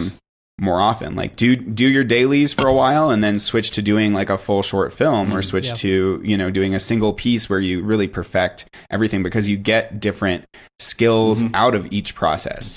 That's a good point. Yep, for sure. The thing with the dailies for me, that it brings back like a flood of emotions from when I was in second grade and I was supposed to read one book every night. Oof. And you didn't have to do it every night, but if you did, you would get the star on the chart, and every time you get 5 stars, you get a prize, which means I would get one a week, and then I was in competition because there was only one other kid in the class doing every night, and we were in direct competition, so then it wore out reading for me to this day, I still don't like to read. And I'm just, it brings all that back on me, and I'm like, if I were making myself do dailies, I think I would feel like that. Yeah. This it's awful not for everyone, feeling. For sure. Yeah. Absolutely. It's stress relieving for me, to be honest, also. So there was another thing Phil said. Oh, he said drugs work too. Okay. Yeah. Take your word on that, mission. Microdosing. Here's one from I'll be right Martin. back. So I'm going to try to pronounce Martin's name the proper Dutch way. Martin. Martin. That's what what's I up, was dude? wondering. Yeah. Yeah. So what would your job have been if CG didn't work out? Yeah, that's a good question. It's a good question for everybody. It is. It really is. I mean, honestly, man, I'd probably be like a project manager for like Walmart home office for some stuff, That sounds or a boring. vendor. It is. yeah, I know. Yeah. But I don't know what the hell I would do. Now I'm having like a crisis. Like, what would I do? No, I know. Wouldn't you be a neurosurgeon? No, Dude, I hated that. I was very bad at science. That's why I quit and why I was a fraud. Like, that was not going to be a career for me. I would have failed at that career. Absolutely. Oh. Couldn't stand it. I don't know, be a man. swing dance instructor. There you go. If There you go. Kept going down that route, but now that doesn't exist anymore. Like nobody's dancing anymore, which is really sad. Not together anyway. Yeah. Right. I don't know. I think, for me, it's always going to be computer stuff. Like it would be like, making video games or maybe doing Ableton, making music. Like those are careers that I could see doing, or even programming, though that seems overly technical and not so interesting to me. Yeah. Are we talking about like our dream job other than this, or are we just talking about? No, I don't know. That's a good question. Okay, because he didn't like specify. this is my realistic. I have a family backup plan. Oh, nice. Like, Yeah. Okay. Yeah. Okay. Like, I No, mean, that's honestly, probably what he meant. That probably is what he meant. Like, and I don't like what I'm saying is those are my backup plans because I suck at things in the real world that are not to do with computers. Oh, like come I on. tried, you can talk well with people, like you're a good teacher and stuff like that. oh, thank you. But that's still in this digital world, I man. guess. I'm gonna tell you right now. Well- I worked at the home office, and you've got the skills to be fine in anything that would have to do like that. Trust me. Appreciate it. Thanks. So I feel like my thank you. management skills would be okay in any area. I just got some but like food delivered to me by my wife. Nice. it goes two ways for me, right? Like if I were to like not have a job today, I think I would become a private investigator. Oh, I think I could Nice. make that. I could happen see that. real quick. I could It'd see be that fun. with all your security cameras. And Yeah, the cameras your tech and- stuff that you do. Yeah, techie man. investigation. But if I had a choice, I would go into. I would maybe decide to become a lawyer. But I know that's not realistic for me at my age right now to spend that much time to become a lawyer by the time I retire anyway. But We're gonna retire? yeah, there's like the dream job, and then there's like the what would you be doing? The right now realistic, job. the Right. realistic sad job. a janitor. Yeah. Phil Roberts said he'd be a stuntman, and I can totally see that. I can That's see very that. true. Yeah. Yeah, or a professional air hockey player. Okay. Yeah. Phil is just good at everything. Yeah. Bowling instructor. Bowling whatever. backwards behind his Yeah, bowling legs without backwards looking. instructor. Yeah. All the Yeah. things. Waveform asks, what's something that you've learned in Cinema 4D that has sped up your workflow Well, that's or made your renders look really clean? The S key, I guess. Yeah. Is probably Right? The S Scroll key the is probably first active, or I guess that's also find selected object or whatever. yeah. But you can also use it in the on the side in the project, the asset manager, which I was Yeah. like, oh crap, that's Scroll pretty the first Yeah. active, bro. That's what I just said. sweet. Yeah. Okay. Yeah. Yeah. Scroll the first active love that you're eating or right select now. what's on the screen. And like that, dude, that is the biggest thing that I tell people who are just getting into Cinema. Like you will use the S key all the time. Control Shift Z to readjust your camera. Also, Yep. the camera thing. Yeah. That's That's a big one. Lots of people don't know about that one. Control Shift I was Z, just man. you guys keyframe my know- camera. But Here's one that students have been running into a lot that I didn't even know about. You can lock accidentally your camera to a specific object, and that happens with the insert key. So if you ever see a green crosshair in your scene and your camera's not functioning, then hit the insert key. Okay. Interesting. gotcha. Yeah. See, with the S key, for me, whenever I see somebody and they're in Cinema and they're like scrolling forward to like zoom in and then they're moving over to get to an object, I'm like, oh my God, just hit the object and hit S for the love of God, because it takes... A weird thing happened to me 2 days ago. I was working, and every single time I hit the S key, my Cinema crashed instantaneously. What? Every Oh, single time. no. And I even sent a report, or I posted on Maxon's Facebook. I was like, dude, every time I push the S key, it crashes my computer, or not my computer, my Cinema. And it doesn't give me a bug thing or a crash report or anything like that. And Weird. I thought, yeah. And then I restarted my computer, and it never happened again. Weird. Don't have any idea why. That's really weird. Same scene, same everything. It was just like, that was super frustrating. Because I couldn't figure out for a minute. I was like, what the crap? Why does it keep crashing? So, anyway. I don't know if we talked about this, but when you said you started out in Maya and then you moved over to Lightwave. Yep. At what point did you flip over to Cinema? Right. So it was like, it's funny. I remember the exact like scenario that happened. My friend at the agency that I worked at, where there was just three of us, we were using Maya, and he's like, dude, you should use Cinema, man. The rendering's really fast. And he's like, you should there's this dude named Nick Campbell. You should watch his stuff. Like, it'll Nice. like show you how to render, and he has like this cool stuff to make it like look real nice. And I was like, yeah, whatever. I don't want to learn a new thing. And then like over the course of like a couple months, I was like, that is pretty sweet how it renders pretty fast. I don't know, like maybe I'll kind of like look more into it. And then I realized that the interface was significantly easier to read than the Maya interface. I mean, I was really used to Maya. I'd been using it at that point for like 3 years, and so like the space bar, like to switch between the screens, and like all the shortcuts and stuff. But it was about 2012, but I didn't really get into it heavily probably until about 2014. Okay. Yeah, when I started just making little crappy little renders for Walmart at the time. So that's cool. Yeah. I'm going back through more questions here. Phil also asked, "Do you document?" I think he's talking about. I'm behind, but I think he's talking about your dailies. Do you document all of them, or how do you save them? Do you save them by date? Do you save them by title? Date. Okay. I don't have titles. Yeah, and when someone's like, "Hey," like if they want to purchase one, they're like, "Hey, can you give me uplifting?" I'm like, "What the crap is that?" Like I have to like get on Google and like Stu's or uplifting and find out which one they're talking about because I don't know what they're talking about. You know, sometimes I get something. You're not going to remember all those names. I get something from 2 years ago, and I'm like, I don't know. And so, yeah, it's just by date. Do you Especially if sell prints you're as well? naming them randomly, you know. Yeah. So what now? Do you sell prints as well? I did. I haven't been. I had a Society 6, and I was doing that for a little while. I just kind of got lazy and kind of gave up on that. I mean, I get asked for prints pretty often. I need to figure out a better way to charge and do all that stuff for it, but yeah. Because with Rev and the and like the naming of things, like we'll be playing Halo and he'll be on the party chat working on his daily, but not playing Halo, just talking to us. Yeah, AFK, so we can just kill him over and over. Yeah, but then he'll be like, "What should I name this?" I'm like, "I haven't even seen it." He's like, "It doesn't matter. Just give us something." Like he did this render of this like matter. Spaghetti butt. this little thing the other day, and he was like, "What's the name?" I'm like, "I don't know, Pizza Party or something like that," and it had nothing to do with Something it. But drives it's a called tank. Pizza Party. Yeah. But then people think it's like way deeper than it is. It's like, Right. it's pizza party. That's- What does it mean? Dude, that's one of the questions. Something like, you know, what do these people mean? What does it all mean? Yeah, What's the story? What's this? Do these rings mean anything? Do the people that are cloaked, do they mean anything? And I'm like, no. No. No. The thing is, it's like, dude, you make it mean what you want it to mean. I guess, you know. I don't know. Yeah.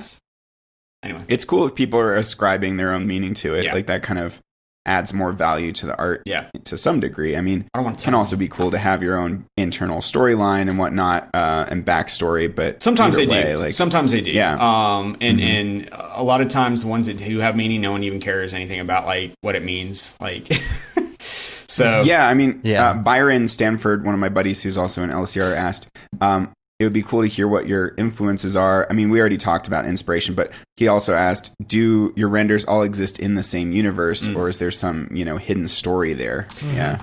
I mean, I kind of. Yeah, like the Peopleverse. Yeah, I kind of have like this like The Stuzerverse.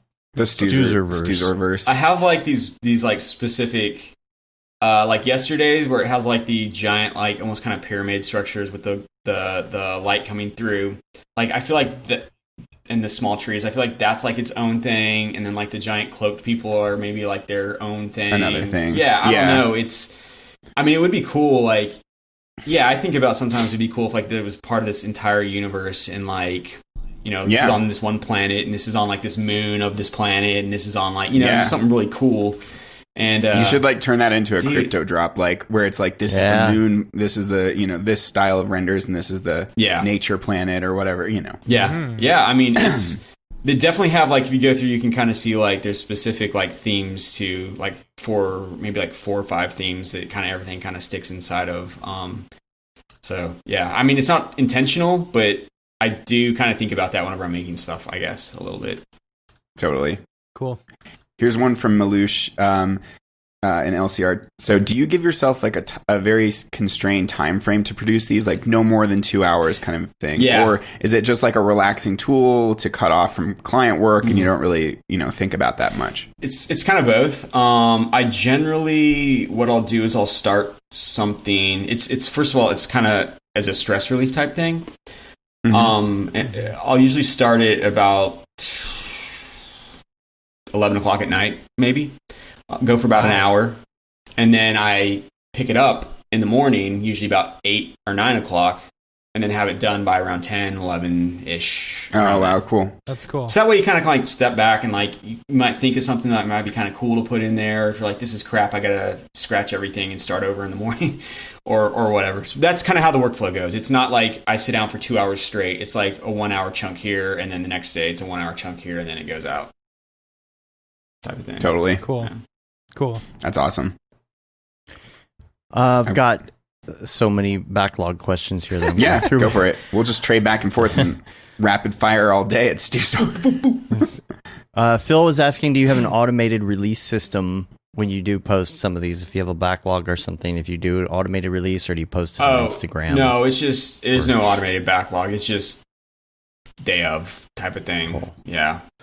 Waveform asks, any techniques for combating imposter syndrome? No. That's a good. No. We Absolutely all have not. it. I mean, we're all screwed. yeah. Stuck with it for life. It's just part of being an artist. Dude, it's one of those things, man. I feel like, I think it's probably part of being an artist because, I mean, I definitely, absolutely, like, to even think that I would be on, like, a podcast like this, talking about this kind of stuff with you guys is just like, this is ridiculous. That I shouldn't even be on here. Like, honestly, that's how I feel. Shut your whore mouth. That's how I feel before coming on here. I was like, dude, this is like, why would you guys even ask some potato like me to even be on here? I mean, it just happens to everyone, dude. Like, Yeah, because we feel the Yeah. same way. We're like, oh my gosh, I can't believe he's actually going to... I know. He accepted I the don't- invite, guys. I Oh don't my believe gosh. you. Tusor's here. I don't believe you. He fell for it. Yeah, joke's on you. It's true. Gotcha. Yeah, I don't think there is one. I guess maybe just know that probably we all deal with that, so you're not, you don't. But just feel remember, it's a Yeah. good thing. Keeping yourself humble is Yeah. a good thing, right? Yeah. You Yeah. won't get a big head definitely, if you have for sure. imposter syndrome, right? For sure. It's good. If you think you're Just the take best all the comfort in time, that. you're not going to create good work. Yeah, That's right. it's true. That's what Nick Campbell said years ago back on Grayscale. Like, if you don't look back at your reel from a year ago and think that it sucked, then you haven't improved, right? Yeah. Mhm. Yep. Yeah.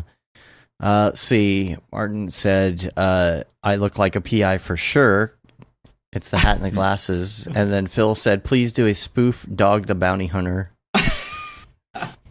He's not a PI, he's a bounty hunter. Anyway, let's see. Any other questions here? I'm so I've got behind. some.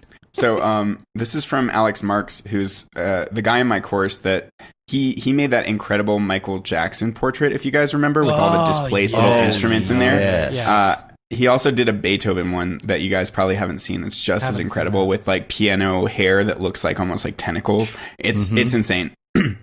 Anyway, he said, I could probably ask a bunch of questions about each of his dailies, but if I were to ask/beg one thing, it'd be if he could do live streams more often. Yeah. Ooh. Okay. Okay. I can Will try. do. So Yeah. it would be weird because, right, like I don't do it like all in one setting. Generally, it's kind of a broken up chunk. Yeah. Which I guess Yeah, isn't that a big. makes I sense. guess maybe it wouldn't be that big of a deal. Also, Well, you could just stream while you're doing it and then hop off and then back on. Sure. I mean, I would talk to Revlo in the chat actually because he's been doing the stream thing. yeah, I've I've jumped on Yeah. a few all of the his, time. and watched them. Also, it's kind of tough. I have, like I was saying, I have a 9, a 7, and a 3-year-old running around pretty much all day. That was another question in the chat just now. Like, how do you handle all the client And- work and the kids? It's not too bad. Actually, the most annoying thing is my dog, which I don't think he's in here right now. If he hears any jingle jangle in the kitchen, anytime, like he's like at the door, want to go out, and then he was like, oh, it's nothing for me to eat. So then he comes back in, and then he hears something else. And he wants to go back out, and it'll be like in and out. Like it's super. You need frustrating. a dog door for your Exactly. office door. Exactly. It's anyway, but yeah, it's not too bad actually. The kids are pretty, like the older kids, like I never have any problems with them. Like they know when I'm working Yeah. to just like leave me alone. But they also have school Cool. going on in the day. The 3-year-old doesn't. He came in this Right. morning and he was like, "You play video games with me?" Like right out of the gate. And I was like, "Dude, I can't. Like I got a video call." It's so like- hard to say no to And that. he goes, this is so funny. He was like, I didn't even know you knew how to say this. He goes, how about you play video games while you're on your call? And I was like, Oh, yeah, no problem. and I was like, yeah, okay, that sounds like a great idea. He's like, you can do it with one hand. And I was like, you can't really talk all that well. So all this like information's coming out of him. I'm like, that's hilarious sounding. But yeah, it's not really too bad of a setup. I mean, we've been doing it since the COVID crap hit last January. I've been on tons of client calls, and it's not ever been an issue at all. So you need that automated doggy door they've been advertising on CNN the last couple of weeks. That is the biggest first world thing I've ever seen. It's Are literally. you sick of your dog wanting to go out all the time? Yes, it's automated. It's a door that you buy that has it built in, and you hit the button. It has a camera on it and a speaker, so if you're not home, you can Wi-Fi into your door and say, outside, want to go outside? Dude. And then open it. Oh my God, automatically. Listen, I've had dogs my whole life. I love dogs, animals. But man, the people that have like I'm sorry. If any of you guys have this, first of all, I'm sorry. I'm not like making fun of you. But like, I've never gotten the point of like having like a camera up in your house to like talk to your dog while you're at work and stuff like that. I'm like, all right, dude, I'm going to work. I'll see you here in like 6 hours. Or whatever. And but I know there's dogs that have stress and like all that stuff, anxiety and whatnot, but I've never had to deal with that. Anyway, sorry. I digress. When you come home and your dog's like, why didn't you call me today? Yeah. We didn't chat today. Are you cheating on me with like another dog? Are you seeing another dog? Yeah. I miss our Do I smell a cat on you? Right. I miss our sweet little chats. Yeah. Let's see. Oh yeah, the term yesterdays. I think that's a great term. Calling them yesterdays. And then this is similar to Stuart, one in the chat. So you're in Bentonville, Arkansas. Yeah. Yep. Did you? And I know because my brother lived there. You know, that's the big Walmart hub. That's where the headquarters are. Did you grow up in Bentonville, or did you grow up somewhere else? So I grew up about 80 miles south of here in a town called Fort Smith. Okay. Yeah. And then we moved up here like in 2010. After I got out of school for like my like 8-year college degree, and so I got a job up here, and then we just kind of stayed up here because we like the area really a lot. Yeah. It's really nice, really family friendly. So yeah. Is there any Mograph scene up there? No, not at all. I was telling you earlier, like my buddy who runs it's a place called Mutiny Effects. They're the only place really that I know of here locally that does any kind of VFX work, and it's not for. I don't think they do anything for people locally. Yeah. But other than that, not really. I mean, I actually have a couple. One person I follow, he follows me on Instagram. He works for that production company. But other than that, I mean, there's like 3 of us. Like that's it. Nice. So yeah. I was saying we need to have you down for DFWC 4D once we because you're so that'd be close. awesome. I'm in. You know. Yeah. Lane Kelly. Yeah, some other students. Yeah. How do you feel about everyday's taking a toll on you and present burnout situations? Do you feel like you have to pay attention to mental health now that you've committed to everyday's indefinitely? Indefinitely. Definitely not indefinitely. Indefinitely. You're never going to stop. Yeah. I mean, you just got to remember, like, yes, people are expecting that and stuff like that, but you can always stop, right? Like, you can be like, you know what? This is too much. I don't want to deal with this. Yeah. I want to focus on something else. I want to focus on maybe more client work and this. You're not trapped. Like nothing you do, you're trapped in, right? Like, if it's too much, unless you're people. Yeah, exactly. Unless you're people, yeah. I mean, yeah, like if it was too much stress for me, if I felt like I wasn't enjoying it, I would be like, I'm done. I mean, I would put out a statement saying, hey guys, thanks for blah, blah, blah. I'm gonna take a break for a while. Might come back. Might not. And that, and I'd probably still post stuff every now and then, but I mean, yeah, it's like, if you're getting burnt out, then just quit. So. Yeah. Here's one that I think was also reflected in the chat. So this is from Johan Leanderson. I always wonder how these daily artists know that they're done. I'm guessing like any artist, they can always find improvements, and it must be so easy to overwork a render. Do you give yourself a set time frame each day, or did you learn to cut it off when to you it's just good enough? Which he says, by the way, is always epic. Thank you. Yeah, I don't know. It's just kind of one of those things where I feel like I get to like the good enough spot, which is usually after you do it for a while, they kind of all sync up, like the good enough and then like the time kind of coincide with each other. So it's like you spend about an hour and a half on something. You're like, this looks pretty cool. This will work.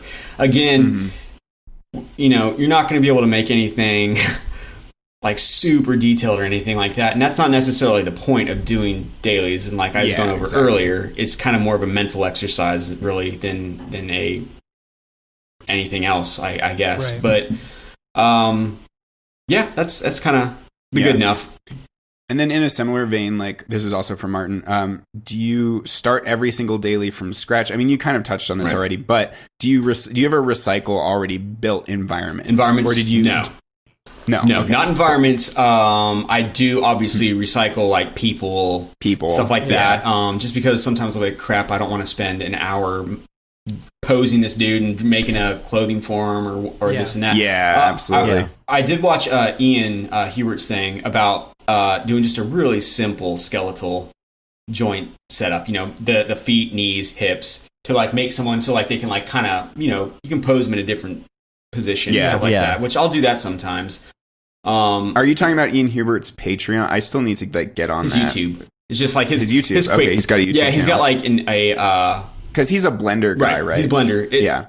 But some of the things like they carry over, you know, like in cinema. So like a really quick just rig, just like make someone look like they're looking up or looking down. Like those caped figures where they looks like they're looking down or looking up. Like I have a really crappy rig where it's just like a joint in the chest, here, shoulders, neck, and top of the head, and then that's it. Just because you know, just to give them something to like look around and stuff like that. But yeah, so I recycle assets. Again, it's not my challenge to myself isn't to necessarily build everything, but it's to create I thought about calling them these, and I don't know, maybe it's stupid, but I kind of make them like, instead of daily renders, they're more like a daily story. Like they don't necessarily have to be like a brand new thing, like brand new assets every day. I'm just trying to like get like maybe a story across or something like that. So totally. Yeah, that's awesome. That's cool. Dave and Matt, do you guys know Ian Hubert? Do you know that? I've you should look him up. The stuff I looked it up. He did this really cool. His latest one with the freaking saucepan, insanely. I was like, "Are you kidding me?" And his camera projection stuff is just It's so good. I'll find a link and I'll put it in the chat. Cool. He 3D scans all of his friends and stuff, and he takes them in and he just like makes them where they're like looking around and like they got like a backpack on, like all this just crazy stuff. Totally. So last one from Martin. Have you ever tried black and white renders? And what do you think of them? Like, what would be your pros and cons? Because for him, he's described it to me that he feels like that's why he's doing his 365 black and white dailies, because it kind of takes one step of the process away. He doesn't have to think about color and integrating assets and their textures and colors so much, so it makes it a lower hanging fruit, but also opens up more of that kind of creative storytelling power, like more of that brain to computer link kind of thing. And for him, it's also just like, because it's an abstraction, it's not trying to be real life, that helps with the rendering as well. Yeah, I've done a couple black and whites. Cool. Not a lot. Actually, today's was originally going to be a black and white.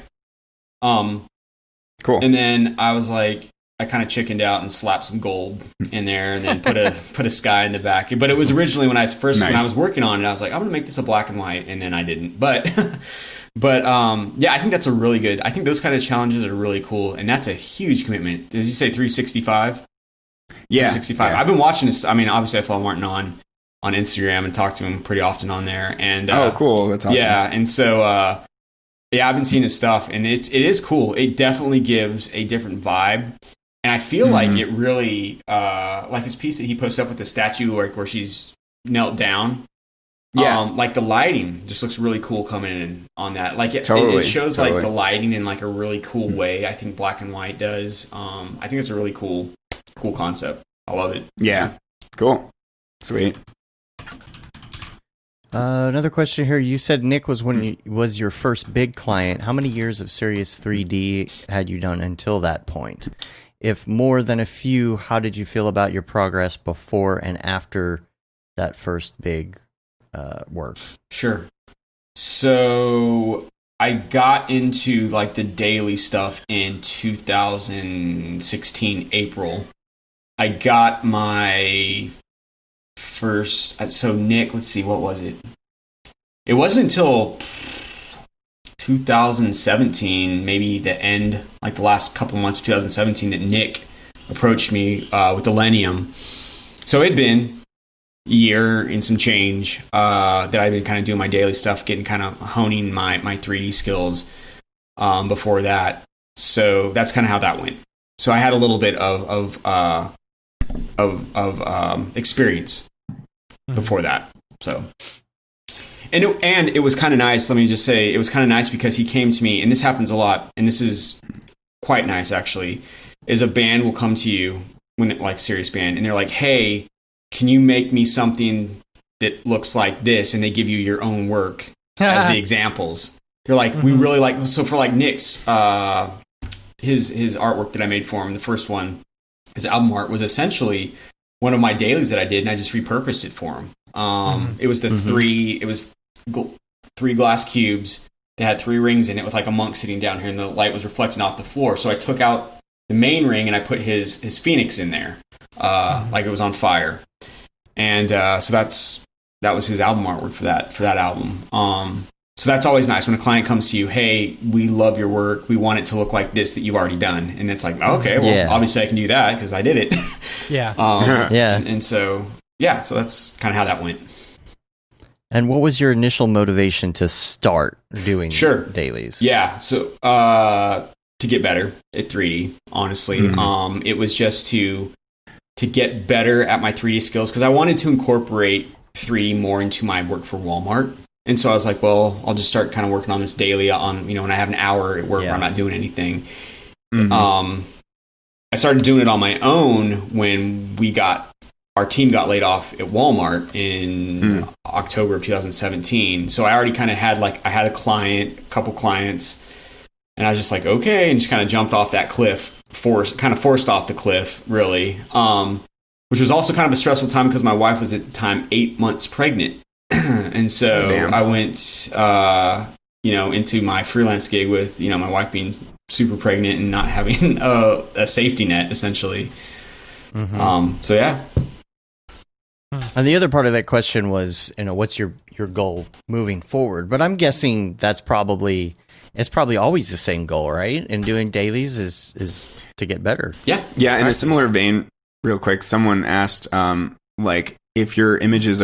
if you're trying to learn new tools and techniques usually and improve yourself that way through the dailies, or just like unwind and create cool stuff and stories. I'm guessing it's a bit of both, right? It's a little bit of both. And I was actually asked this, I wasn't asked this, someone told me a couple weeks ago. They're like, what was it? Hey, why don't you do something new or something like that? And I was like, well, first of all, I'm just like making this stuff because I like what it looks like. Yeah. I like what I do. I'm not gonna you stop being such a jerk. Yeah, and I'm like, I don't necessarily want to, but the thing is like my client work. And I told him, I was like, dude, my client work is actually kind of where I kind of venture off and try different things. I did a project for a big real estate company in upstate New York, and let's see if I can explain this to make sense. I found a plugin for Chrome where you can go into Google Earth and take the 3D information, bring that into Blender as an FBX with textures, whoa, and then export that out into Cinema. So I created the New York skyline, and then I created. So it's like Dem Earth if you didn't have to pay for it, and it didn't suck. Yes, and it didn't expire all the time. And it didn't expire all the time. Stupid Dem Earth. Yeah, and you can like get buildings and stuff. So I had like the Empire State Building and stuff like that, like all mapped out. And then I used World Creator to create it. What it was is a horse, essentially, like up on this cliff overlooking the New York skyline. And to get the reflections and everything just right, I decided I'm just going to put the geometry in the scene because everything needs to look like it's one image as opposed to compositing.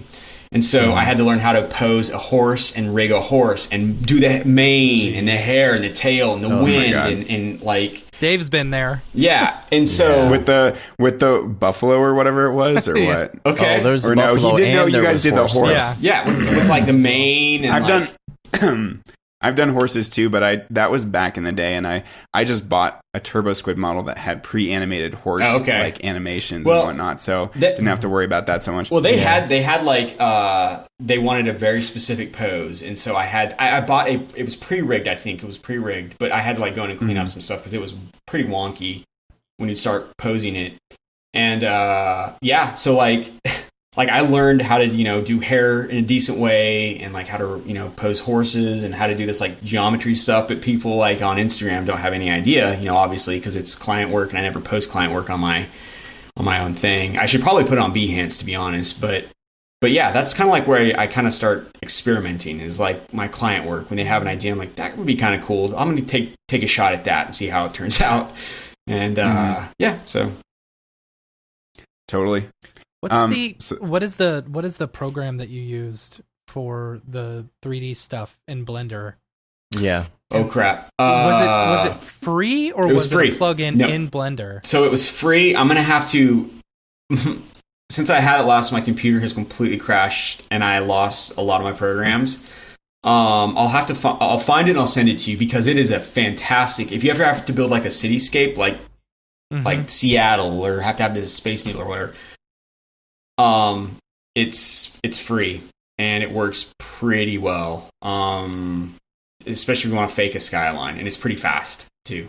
Sweet. I'll find it. It's just weird. You have to run like this Chrome extension and like do this kind of weird stuff. But once you kind of get the hang of it, it's a pretty sweet plugin.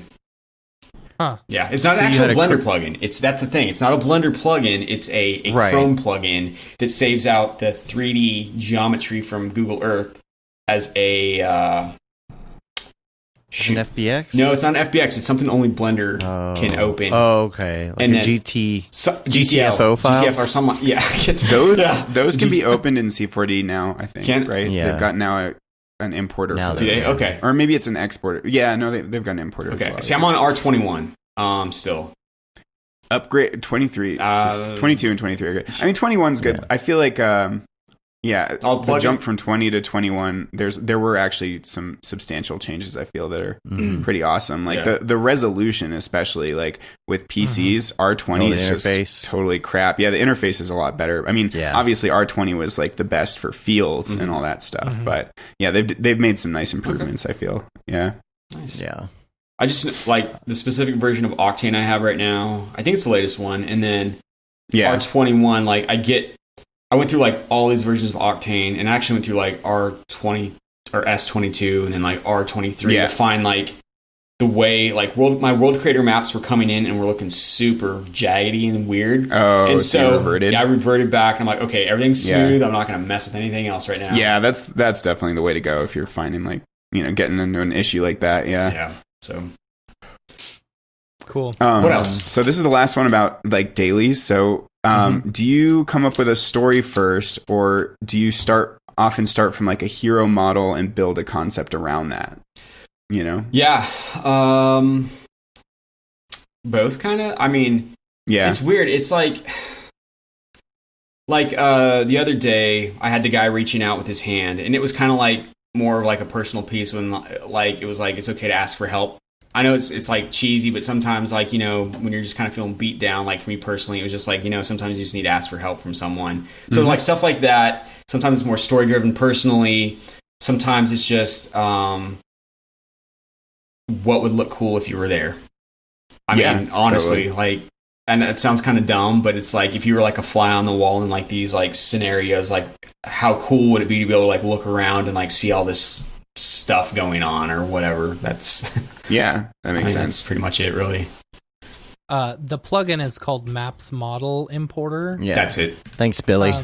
Billy found it and he threw it in our Slack. I threw it in our chat, so Dave will put it in the notes. It's frustrating. The learning curve's pretty steep on it. Follow the directions as close as possible. Do everything exactly as it says.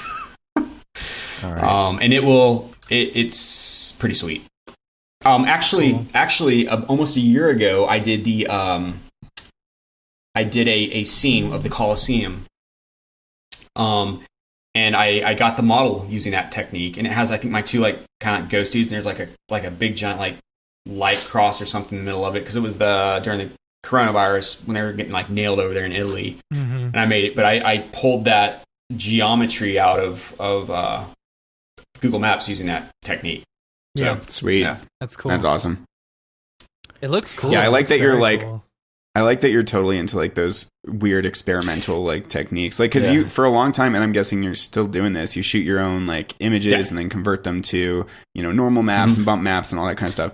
To me, that's like extra effort, but that's awesome that you make your own custom like assets. Basically. I mean, especially like tree bark and stuff like that. I mean, it's and the thing is, like, I have Alchemist, but to be 100% honest, and this might just be me, maybe I'm lazy and I don't want to like take the time to really learn Alchemist, but the B to M, Substance B to M still is awesome to me. I mean, I love to material. Is that what it is? Yeah.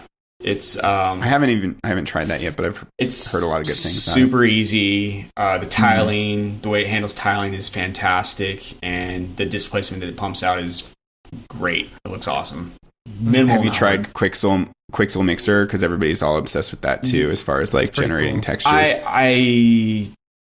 Let's see, what was it with Quixel Mixer? I was having something weird was happening where it wasn't syncing up with like my library or something, and I couldn't get like my textures and like my own stuff to like work properly and then save properly. So I kind of gave up. I should probably go back in. It's probably been updated since I had that problem. But I think making your own textures is great. I mean, it's cool. If you learn how to do it, you can make a lot of cool stuff. I'm just like with 3D scanning though. I mean, the people that do 3D scanning can do all kinds of crazy stuff now, so... Yeah, for sure. One of the questions in the chat was about your Instagram. Is there an advantage to not posting client work on your Instagram? Yeah, that's a good question. Because that can kind of like if you have kind of a vibe going with your dailies, that could kind of put a little wrench in it, right? Yeah. I mean, technically, I've already kind of thrown a wrench in it doing my promo stuff, like, hey, Nifty gateway, blah blah blah. I mean, it's related. Still, it has you like can always archive it later. Yeah. But I try to keep my Instagram, I guess, kind of like in a similar theme, kind of like a similar style. I need to make a Behance page probably that has my client work. That'd probably be the best thing to do. Just because people can enjoy it a little better on their screens and stuff like that. I don't think Instagram, for me personally, isn't the place to post up client work. So, yeah. Last one that I've got. So this is from Jorge Hurtado. What advice do you have? This is pretty general for people looking to make a career in the 3D world. Yeah, this is a tough one. Yeah, definitely. This is a tough one because it's almost like luck. Who helps a lot. Yeah, I'll disagree. But go ahead. Okay. No, that's good. I want to know why. I would say luck, saturating the market, saturation, Instagram, Behance, ArtStation, if you want to get your name out there. It's okay. I know people do daily renders. There's like a crap ton, but you never know when yours is going to be the one that someone sees and they're like, that's the look we want. Like that's the, that's the thing that we want. And then it's, from there, you just kind of, it's so random, it seems. I mean, the only thing that you can really do is get your stuff out there for people to see. I mean, if you don't do that, no one's going to know ever. So, I mean, there's that component, but there is also word of mouth, which plays a huge factor. Like, there are tons of artists that are brilliant and running the studio circuit, and nobody knows of them. But all the studios, all the big studios like Elastic, the Mill, Man vs. Machine, they all know these artists, but they don't have an online presence. Right. You don't have to have an online presence to be successful. There are multiple ways that you can be successful as a 3D artist, but for you, you've gone the route of personally. That's how it's been for me. That's all I can speak it to. That's what works for you. Yeah, there's different avenues and routes. I think saying luck, well, yes, there are some small aspects of luck involved. I think like having so much work, putting so much work out there, putting your work out there, consistency, for people, consistently. Yeah, exactly. Like that 100%. Will get you noticed and will get you followers and will get you work. Versus having one piece go viral. Out of like. You put out one every month or something, and having one piece go viral and then that's lucky, but I don't think that comes along very often. I think you're being a little humble. Well, you can by try. saying it's like, luck. I think you shouldn't degrade the work that you do. Well, I appreciate that. Thank you. You can really try to go viral though. Like we can all think up concepts that involve Baby Yoda or, just really funny things. And, that's a good way to go viral quickly. Like Justin LeDuc is a good example of someone who very intentionally went viral. He was like, I'm going to sit here and make something for a month that I think is going to make a big splash because it's crazy and like nothing people have seen. And then it did. The bridge. The bridge. Yeah. Yeah, absolutely. Yeah, it's just, again, it's just kind of, get your stuff out there if you can. That's how I did it. So. And be consistent. I think consistent is like 100%. Be consistent. I would also say like attention to detail is super, super important. Like obviously your talent and like skill levels matter a ton too. And like attention to detail and making sure, your work is really high quality can really set you apart. Yeah. And then James says there's like so many artists out there that nobody knows about. And that's how I feel. True. I'll go be on Instagram and I'll be like, who is this person? They have like 1 million followers. I'm like, I've never heard of this person before. Like all the time, Yeah, totally. Yeah. Yeah. There we are. Yeah. 1, 2, 3. Clap. So what's next? I'm very excited about your you? drop, by the way. Yeah. Yeah, dude. Like I already told my wife that I'm going to buy one. Have you ever thought of doing like a drop of like a whole year of your everydays people? I don't even know how to do that. No. Yeah. Geez. I feel like that's a lot of work. That's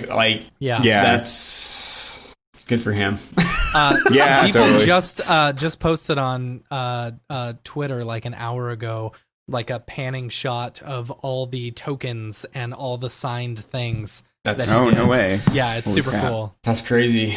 You know what? You better sign mine. I've actually never talked to him before. Really? Never talked to him. How?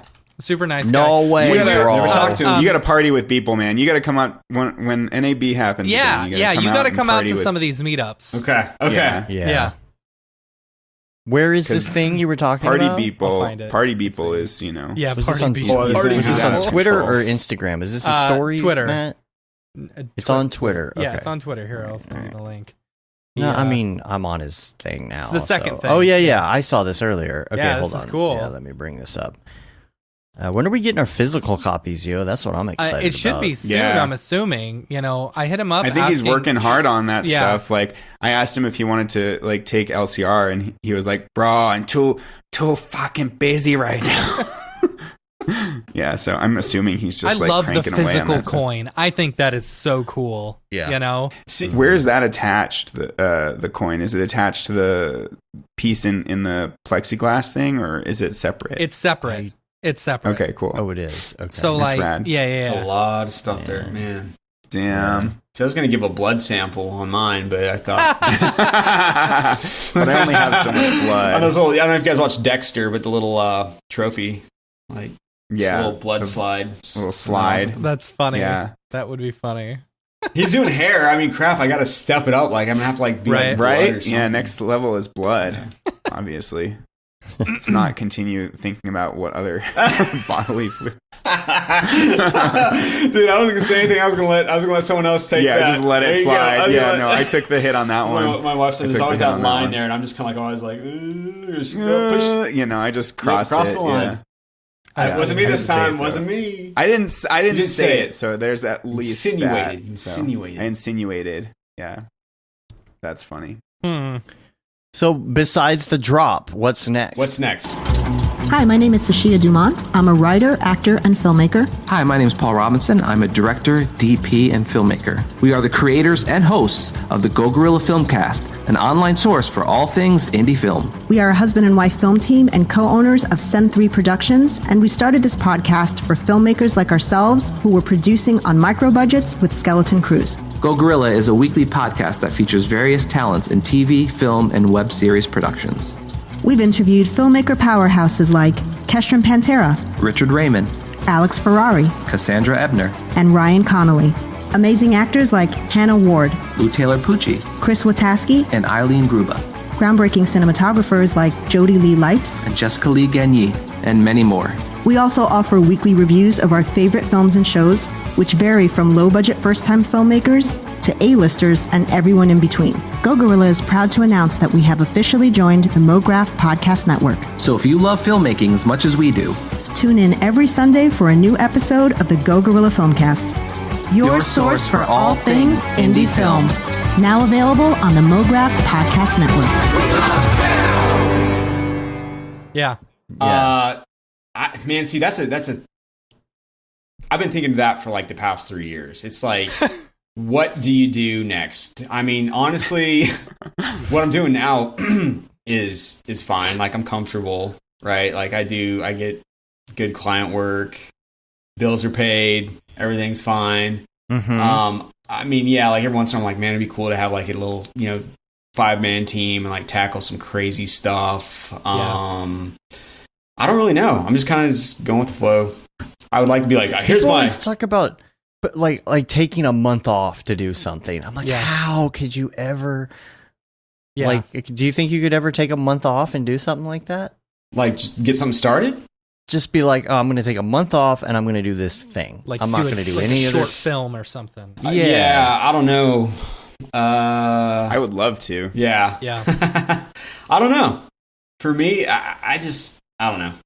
Honestly, I want to do like more work retreats where, I go off like somewhere for 3 weeks and just like focus on whatever it is I want to learn. Substance, Fusion 360, whatever, I daydream about that sometimes. I'm not going to lie. Yeah. Be like, I'm going to take a month off. I'm going to learn freaking like substance designer or painter, ZBrush. Just be the best at it.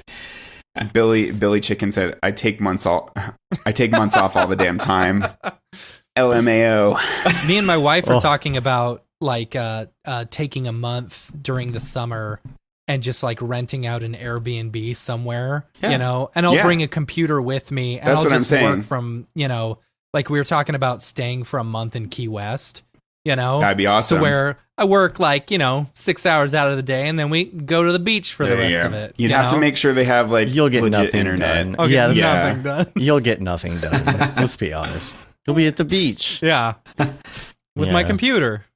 EJ's trolling our chat. EJ says that Beeple stool samples will be the new meaning to the term drop. Oh man, see, I wouldn't think of that one. That's I was just going blood, but I guess a little poo, little stool samples. And again, we come back to poop. Yep. Originally. Again, can't help it. Oh my goodness. So like as far as super rare, did you like do pretty well there or no. Like how have you found that? Not at all. Okay. And the reason is because I think, like I was saying, I jumped into it when Ethereum was 600 and I kind of like left it going at like a 4 ETH price or something like that. And then I got back on and checked like 2 weeks later and Ethereum was like 1,000 or whatever. And I was like, oh crap. So it's been this real learning curve. Someone actually did buy my spacing. I think it was like for 2.9 Ethereum.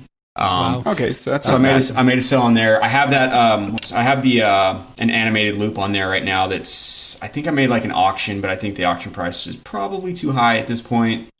Which I'll probably end up having to cancel that. So I blew $50 on posting it, and then someone will come along like they did with my previous one, and then make an offer. The cool thing about that is people can keep. It seems like when someone makes one offer, then more offers start coming in, which is weird. Which is kind of weird. But and then you get to an offer, you're like, I'll take that, and then you accept it, and then on to them. I think the process with Nifty, obviously it's more exclusive, but I feel like that's where people are like really making it big and like making the big amounts of money. Super rare can be great for some people, I think. I like the idea that you can pay with like a credit card. Credit card on Nifty. Because and they like hype it so much, everyone's aware of the drops because it's like the next big drop. Versus super rare, you just upload something, maybe people see it, maybe people don't. There's no like advertising surrounding it, though it's more accessible for more artists that way. I think it's like you were saying, and I didn't know this, like for Nifty, if people can pay with like credit cards, I think that is a big thing that people shy away from maybe with the other sites, is because they're like, how do I get, what the crap's cryptocurrency? How do I get this stuff? How do I buy something with this? Like, as opposed to like Nifty, where they can just be like, oh, I want to buy it with my debit card or whatever. Right. Credit card, so it's maybe more accessible, less scary. Yeah. So I like being able to resell it on Nifty too. That nice. is pretty sweet. Yeah. Well, I got a couple links for you. Can you not resell things on Super Rare as well? I think you can. Yeah. But like being able to just immediately relist it, nice. Yeah.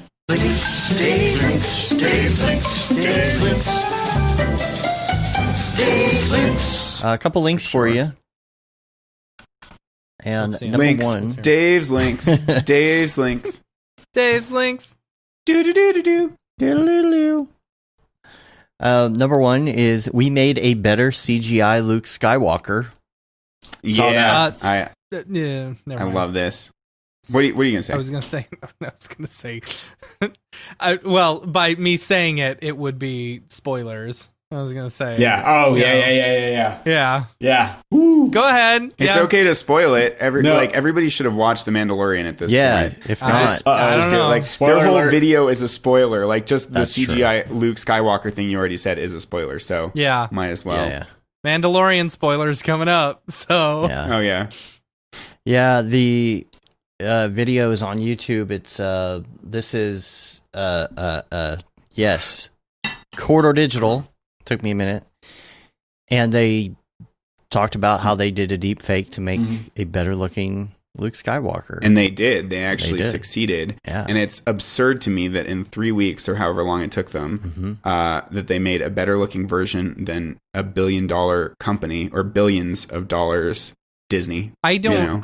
Because the way they approach it. I haven't seen it. I watched it last night. Yeah. The only things that don't hold up in my mind are the green screen. The keying around the hair is could be a little bit better. It's a little bit. The gammas on the foreground, right? Like they were a little. Yeah, I don't know. I think they did well with color matching. It's just I can tell personally. I can tell that it's been keyed. So that's one thing, but that's whatever. But the deep fake itself is a lot better. Right. And then the hair, the wig that they used is slightly too shiny and too dark compared to Luke's. And the mouth movements are never going to be perfect, but they're actually better than the So did they original. deep fake it? They did. Yeah, they used Dean from their studio, who was the closest looking person there to Luke, and they filmed him and they put some flickering lights on him and brought his lightsaber up so that it actually casts on his face. So they paid more attention to the lighting, and then they trained. They've got a system with a 3090, and they trained it for 10 days. And Nico's actually gotten to be a pretty big expert at deep fakes. He's done it a bunch himself, but he's also collaborated with people that are really, really good at deep fakes too. So he knows a lot about it at this point. I think deep fakes is... I don't understand why anyone would go the 3D route of actually redoing it. Well, because I think Disney... it doesn't look real. Deep fakes, on the other hand... looks real. Yeah. I mean, Disney, they did develop their own proprietary deep fake system if you watch the video. So they did some deep level of deep fakery in this but they also combined it with other techniques. So they may have done they did a body and face double, and then they did a CG face on top of that and then deep faked that. So there's layers of weirdness. And ultimately it's just too stiff, and they were afraid to do any kind of movement, and the expression is not there. But if you watch the Corridor version, Luke smiles and looks legit, and it's there's so much more expression, and the way his eyes move, the way the eyes move in the Mandalorian one is not right, because your eyes never just smoothly animate from one place to another. They jump, and so you can see that in the deep faked version, because it's a completely different technique than trying to do it all in 3D. Yeah. Travis David's. Did you see the South Park characters? I love that. That's amazing. He used the AI deep fake type-ish thing. Yeah, he used Face App and a bunch of these iPhone apps. So Travis David's built the South Park characters in 3D, but then used AI to generate faces. Just took his renders in and generated faces. So that totally works with and maybe it would even work. Nathan Shipley's doing. I don't know Nathan Shipley. Man. He'll be on next week. Yeah. Oh, cool. Yeah. But I mean, isn't that crazy to think in the future, not too long from now, we could just have crappy CG faces and deep fake something better onto them, Yeah. The old Rainbow Six Vegas. I don't know if you remember this, any of you guys. You could take a picture of your face on Xbox. Oh, yeah? The Connect, and then put it on your character. Oh, that's awesome. I remember that. Oh, yeah. man. That's hilarious. So you like, you know, that's like gonna be disturbing though if you're like constantly shooting yourself. It's like, hilarious because you'd be like, you know, you just post. So like you run around run around a corner and you run into your friend and he's going, you know, like his face is all jacked up looking. It's pretty funny. But anyway, I think it's something about. I feel like that might be like crossing a line. Like if we had realistic versions of ourselves and our faces in the what's Black that? Mirror. Black Mirror. It is totally Fall in love with yourself. Oh yeah. The thing about the deep fake that they brought up in that video was about the subtleties of some of your muscle movements in your face, and what you're saying about like the eyes and everything. It's like you would see him talking in the original, and nothing above the nose is moving at all. Yeah, you know, even if you're not moving and you're talking, there's still these little subtle muscle movements that happen, twitches and things. Yeah. Details. The other link I have is something called Goodbye Donald Trump, which was something that was done on Jimmy Kimmel. It was like monuments and things dancing, but stupid. Well, it was Tom Coben who did it. Oh, that's amazing. Was it? Yeah. That's funny. And it would be Tom Coben. So I wanted to bring it up because of that, because he posted the other day that he did that. But it was a bunch of different people dancing and like monuments dancing and paintings singing and things, I guess. That's amazing. Did you guys see how smear balls became fake news? Yeah. Oh no. Yeah, Yes. That was hilarious. Yeah. That's all I have for the links, so I don't really have much. Sorry, Tom, I didn't mean to call him that. They were stupid. Oopsie. Hey, I made a bunch of those. What up? So let's dive now into Mograph recommends, and this is where we're going to ask you. We are at the 2-hour mark. Here comes the last hour. Of course, we knew it. It was going to happen. We're going to start, though, and I have to go grab my drink, so I'm going to start, and I'm going to run for like 30 seconds. We're going to start with your favorite movie, and to give you a little heads up on this and make it possibly a little bit easier, this doesn't have to be your all-time favorite. It could be a recent favorite if it makes it easier. So go ahead, and I'll be right back.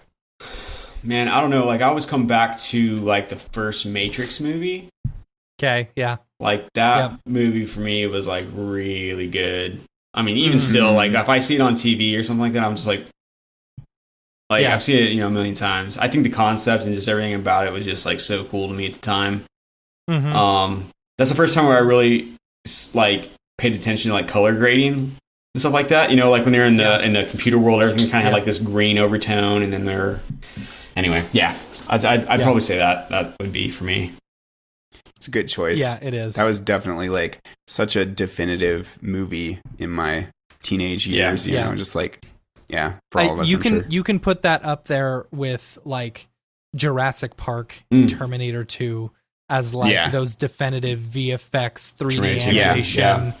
Staples. Pushing the boundaries. Yeah, absolutely. Adam Jones from Tool, I believe, was one of the puppeteers in Jurassic Park, the original movie. Oh, really? Nice. I think so. I'm pretty sure. Someone asked earlier, what was the band that you were in? Oh, yeah. Oh, gosh. Okay. So the band name was called Starks. Okay. And the reason it was is because the drummer, guitar player, huge Van Halen fans, their last name was Stark. So it's like Starks. And we just kind of like stuck with it. And we played here. We mainly played like in Little Rock. We played some in Austin. And that was really about it at the time. I mean, this is right after like 9/11 happened, so like the music scene kind of died a little bit. But anyway, I feel like I've always said that every successful 3D animator, there is a failed musician. Failed, man. I'm still getting started, man. I don't know what you're talking about. Nice. And a wife who's either a teacher or a hairstylist. Yeah. Neither of those, but that's funny. That's pretty good. Yeah. All right, what's next, Dave? Favorite TV show? Next up, music. Oh, this is very tough for me. Because this is really tough because I don't have like, oh man. Like I love I I don't even call it metal. It's just like I saw someone post in there. They go, I bet you he listens to Meshuggah. That is true. I do. Absolutely. Oh, nice. Nirvana. I don't wear this because it's pop. I wear this because I'm a fan. Actually, nice. Kurt Cobain is who got me playing guitar back in 8th grade. Same here. Okay, nice. There you go. I heard their Unplugged album, and I was like, this is freaking sweet. Like, this is awesome. And so is that a real shirt that you had from back in the day, or is it like the Target brand ironic 80s yes, shirt? This is Target ironic 80s. Okay. I do have an original sweater though that has this exact same logo on it that is from the early 90s. It's actually my snowboarding sweater that I use when I go. I still have that one. So it's not pop culture where it's like when I see teenage when I see like people wearing these, and I don't want to be like teenagers, you know, they're like 13, 14 years old. I don't want to judge them. I mean, that's probably like when we would wear Led Zeppelin t-shirts and stuff when we were kids, right? Like, right. But like I see them wearing it, I'm like, dude, do you even know who Nirvana is? Like, come on now. Yeah. Like, for Your real. parents got you that shirt. Like, man. Anyway. So I mean, that's but still, like, would you put your kid in a Nirvana shirt? I did. Like, my daughter, my second daughter, when she was like 2, I had a black Nirvana shirt with this logo on it. Yeah. Yep. I mean, Nice. I put my kid in a Pink Floyd Dark Side of the Moon, shirt, and it's Heck like, yeah, dude. Yeah, so I don't know, my man. parents did that to me too. That's why I went to school with a Billy Joel shirt on every day. that's why you like crappy music. That's why I had a. That's the song. Man, music is tough, man. So it goes from like Meshuggah, I don't know if you guys know who they are, to like, you know, I like Nirvana, like old school, like kind of grunge stuff, but I like Tycho, and but I also like 9 Inch Nails, and then I like a guitar player named Tommy Emmanuel, who's just acoustic guitar, just by himself playing. So it's like this weird, like my Spotify like playlist is just like jacked up. I mean, it's just metal and then classical, and you know, there's nothing like. It's just kind of the mood I'm in for the day. Like I'll get on like a week where I'm like, okay, 9 Inch Nails, that's where it is for me for the week. Or I'll get into a mood where it's like, you know, Tool. Also, can't forget Tool, man. I love Tool. I've been a Tool fan since like 97. Their new album was pretty good. It was pretty sweet. I saw them in concert once back like in 2003. It was awesome. Perfect Circle. So yeah, it's kind of a little bit of everything, really. Eclectic. And when you're working though, it doesn't matter to you, or do you have to have like a specific type of music for working? So all the bands I just named are pretty much fair game. Also soundtracks, music soundtrack. Skyrim soundtrack is awesome. Or put on Back to Future soundtrack every once in a while. Back to Future, okay. Get hype. There you go. Yeah, Star Wars, man. I can't help it. Every time I hear the Star Wars theme song, I just told my wife this the other day. I've heard it thousands of times. Probably, I still want to just get up and start punching things, just like using the Force and stuff. Just, like gets me pumped up. The Superman soundtrack's pretty good. Superman's a great classic soundtrack. Superman. Yeah. You know, it's funny. There's a point in it. Every time I hear it now, since I was a kid, my parents had a copy of the record from somebody that they recorded from someone's record onto tape. Oh, wow. But it had a skip in it. So every time I hear that part now, it's like You always hear it with Pavlov the skip. effect. You hear the little like they were like trying to record it, and they didn't start over. They just left the record scratch. So now That's all I funny. hear is the record scratch in it. funny. That's funny. That was super good record growing up. Yeah. I had the Star Wars. I used to have like janky MP3 files downloaded from Napster, Dude, Winamp, or whatever, that would have skips in them. Yeah. And it would start getting in my head that was part of the song. So when I would hear the song for real, it would like trigger me that skip was going to happen. That's funny. Yeah. Yeah. Good old Winamp days. Yep. Winamp. Cornelius so I keep like failing at pronouncing his name. Damerick. Domrich. I don't know. Whatever. Damerick. I'm terrible at it. Domrick. Anyway, he used to design. He revealed on the podcast in LCR that he used to design Winamp skins. Oh, nice. That's like how he Holy started. crap. Yep. That's awesome. Or you'd open it up and it would say Winamp. Yeah. It really whips the llama's ass. Yep. Why? I don't remember understand that what at that all. meant. I never was used like- Winamp. I used the skins, man. I always had crazy Never. Winamp skins. That's funny. We were talking about that on Winbush's stream on Saturday too, about Winamp skins. Yeah. I never listened to stuff Carlo on the Zune. on the Zune. computer. I always listen to just like MP3 discs or CDs or whatever. You know? On your Diamond I was Rio. never at my computer enough to do that stuff. You know? Yeah. Man, I should find my Diamond Rio is somewhere. It's probably worth a lot of money. Diamond right? Rio, man. Old school country too, man. I've had my fair share of old school country. Like listen to it back in the day. Diamond Rio. So this is the weird thing. Diamond Rio was the name of a band, but also the name of the first big MP3 player that hit. It was my company called Diamond and the device was called the Rio. It was always so confusing to me why it was called Diamond Rio when there was a band called Diamond Rio. Yeah, it's like their MP3 player or something. Like I don't think they had to do with each other. That's what was so odd. That's weird. I mean, but you could get like 5 whole songs on that bad boy. Oh yeah, I remember I used to have little MP3 players, like a little brick, and you could put like 10 songs on it, so you had to like be really picky at what you put on there.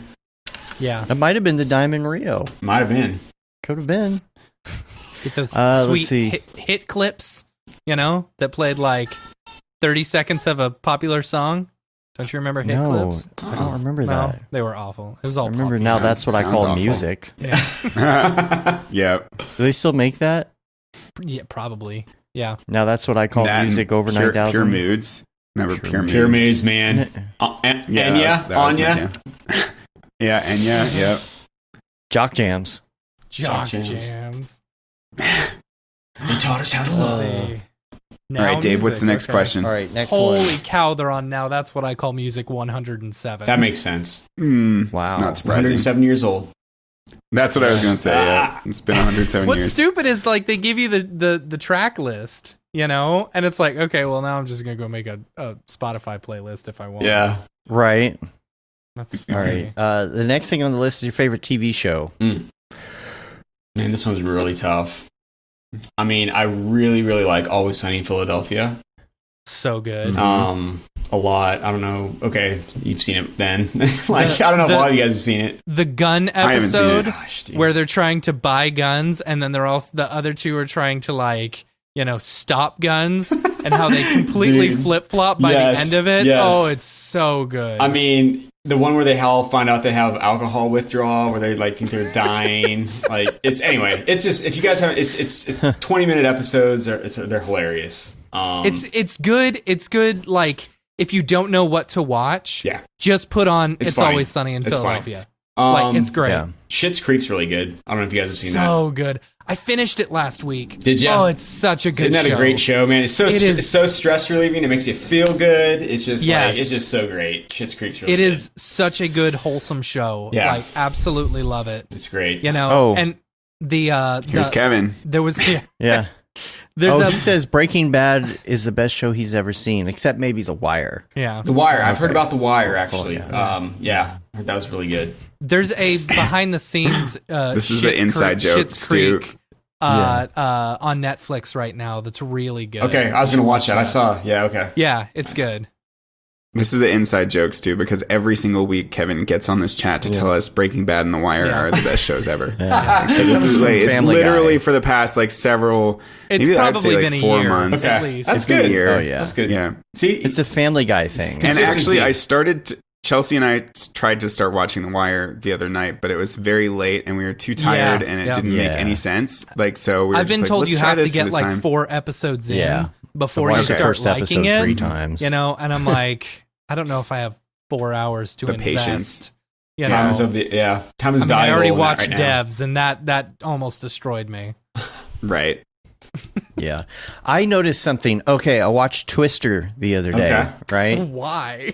The movie? Yeah, to introduce my daughter to the movie. It's a good movie to show your kid. I liked the movie back in the day. Yeah, I loved it, but the guy who was the main driver... Oh.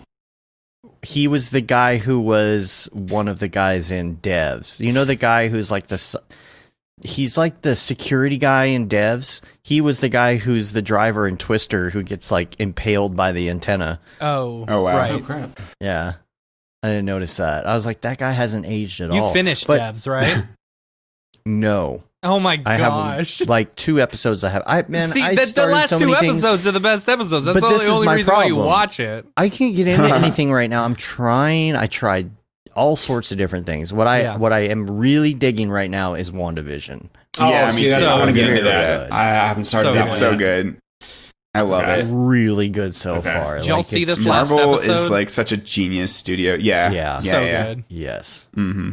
I mean, just the way they're going, it's so different. It's like, oh, okay, something different for once. So, like, but like, here's the thing. Like, I guess they're going through a bunch of like, okay, so first episode was obviously Dick Van Dyke inspired. Second one was Bewitched inspired. Third one was Brady Bunch inspired. Brady Bunch. You know, and it's like, okay, but man, I really liked the black and white Dick Van Dyke like jokes and whatever. You know, it's like I don't charming. know. but it's just trippy enough to where something will happen and you're like, that what takes just you out happened? intentionally. That blows your mind. You're like, what's going on? Yeah. Even like so little good. stops, all of a sudden something will happen and it will get awkward and everyone's staring at each other and you're like, did I just think that was weird? Yeah. Or the maybe weird, it's the gummy. I don't know. So good. Right? the weird cut in this last episode. Like I thought my streaming Me had too, messed because up. there was a frame of black in there. Like Yeah. they like literally threw like a couple black frames in Yeah. there. It wasn't the rewind effect that they used before. Right. It was like It kind was of like just a jolt. And I was for a second I questioned, I was like, did they screw up? No. No. That was completely intentional. Yeah. It's good. Yeah. It's good. Okay, I'm gonna check that out. I'll be the next on the list to watch for sure. Yeah. Yeah. I have no idea where it's going. The thing is, I do know a little bit about the backstory, but like I'm not a big movie watcher and I'm really not a big superhero movie watcher. Mm-hmm. So it's a little different approaching this show. Have you not seen all the Marvel movies? No, or I what? haven't. Oh, dude. I They're do all so know good, though. about their backstory now because I kind of looked it up to understand like what I'm watching. You need to at least see like Avengers, Infinity War, and Endgame at the very least. you And then should see obviously those like two. Thor Ragnarok, the Ant-Man movies are both Ragnarok so good. is so good. Mm-hmm. Ragnarok's That's the best. probably Taika Waititi. the best. It's Taika all on Waititi. Disney, so I should just go check it out. Have you at least seen Thor Ragnarok? Here's the thing: is I've seen like 80, no. I've seen like 80% of all these movies at any given time because they're either been on or I've seen this part and I've seen another part later. It's not like You don't need to sit down and understand. like watch it through to like appreciate. Like it's really good storytelling. It is. Yeah. Yeah. is. Yeah, I'll go back at some point. Now that I feel like the MCU is like one of those things where like the storytelling, the level of quality of storytelling matches the budget. Mm-hmm. Yep. And like that's so rare. Usually it's like this is just VFX, like and the story DC somehow movies. got left out. Yeah, the DC movies. I would even go as far as to argue that The Mandalorian, like they did not spend enough time on or budget on the story there. It's like it drops off so many times. I disagree. I know you do. I thought the storytelling in it's Mandalorian side was quest perfect. city for like half of the second season. I know. Tons of the first one. It's like I agree. You got to I binge totally it. agree. You got to binge it. it like, doesn't make a difference. To yeah, me whether it's binged Mandalorian or is not. a binge-worthy show. You have to binge it. You can't go week to week because you just won't think it's that good. I wouldn't think it was good regardless. I promise you. I think I that it's agree. entertaining. Like I do think it's entertaining. I just think like maybe the writers weren't. I mean, it was literally. Why am I blanking on the creator's name? John Favreau. Who's John Favreau. Yeah, Favreau like wrote a bunch of the episodes, and maybe it's like he's just not the best writer. I don't know. 2 out of 2 Davids agree. Yeah, so it must be true. Yeah. Yeah, I'll disagree, but okay. we know. let's fight about it. Next on the list, podcasts. No. Do you listen to podcasts? And if so, what do you like to listen to? Besides you guys? You listen to of course. So here's the thing. Again, here we go. Like, yeah, because you told us to listen beforehand. I pull you guys up on Mondays, and I have you on here, and I'll be like working on something, and then I'm like, crap, I really want to listen to some music right now. So I try to somehow listen to music. These guys are boring. And listen to you guys and work at the same time. It doesn't always work out. But no, actually, I mean, I listen to there's this podcast my wife she listens to, and she kind of got me into it, and I can't remember the freaking name of it now. It's basically this. I'll just tell you this quick synopsis of it.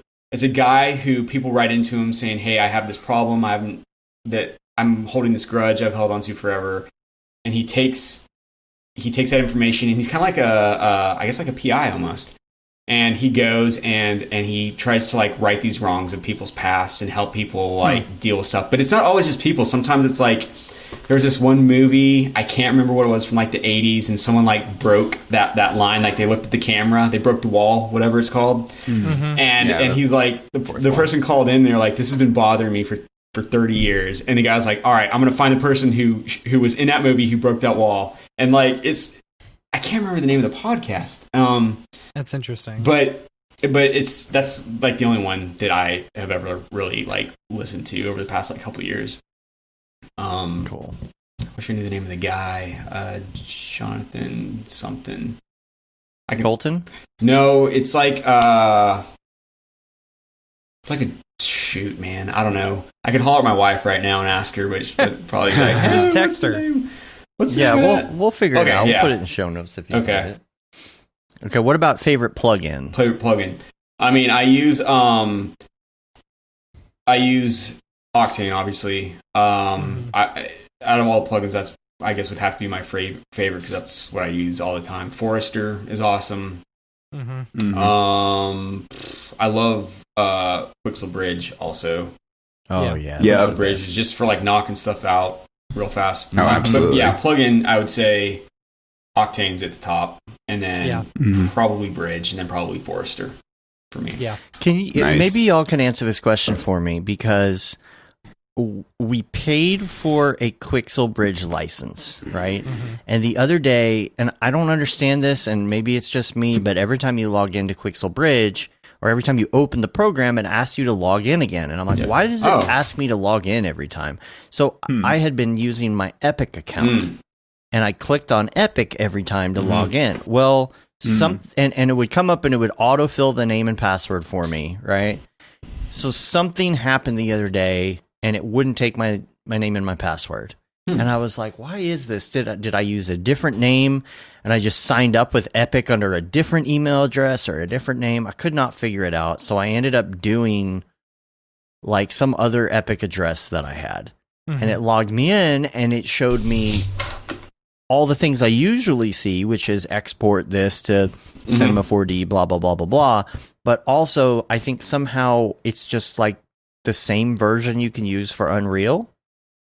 So like all of a sudden the whole credit system thing went away. I'm like, how does that work? Is it the honor system? Like you have to be using this for Unreal only for it to count as like the free one where you can like use unlimited assets? Or is it the honor system for Cinema? I don't understand. Maybe maybe it's an accident. Yeah, personally, like for me, I've always just signed in. I didn't sign in through any like my EA or any of that stuff.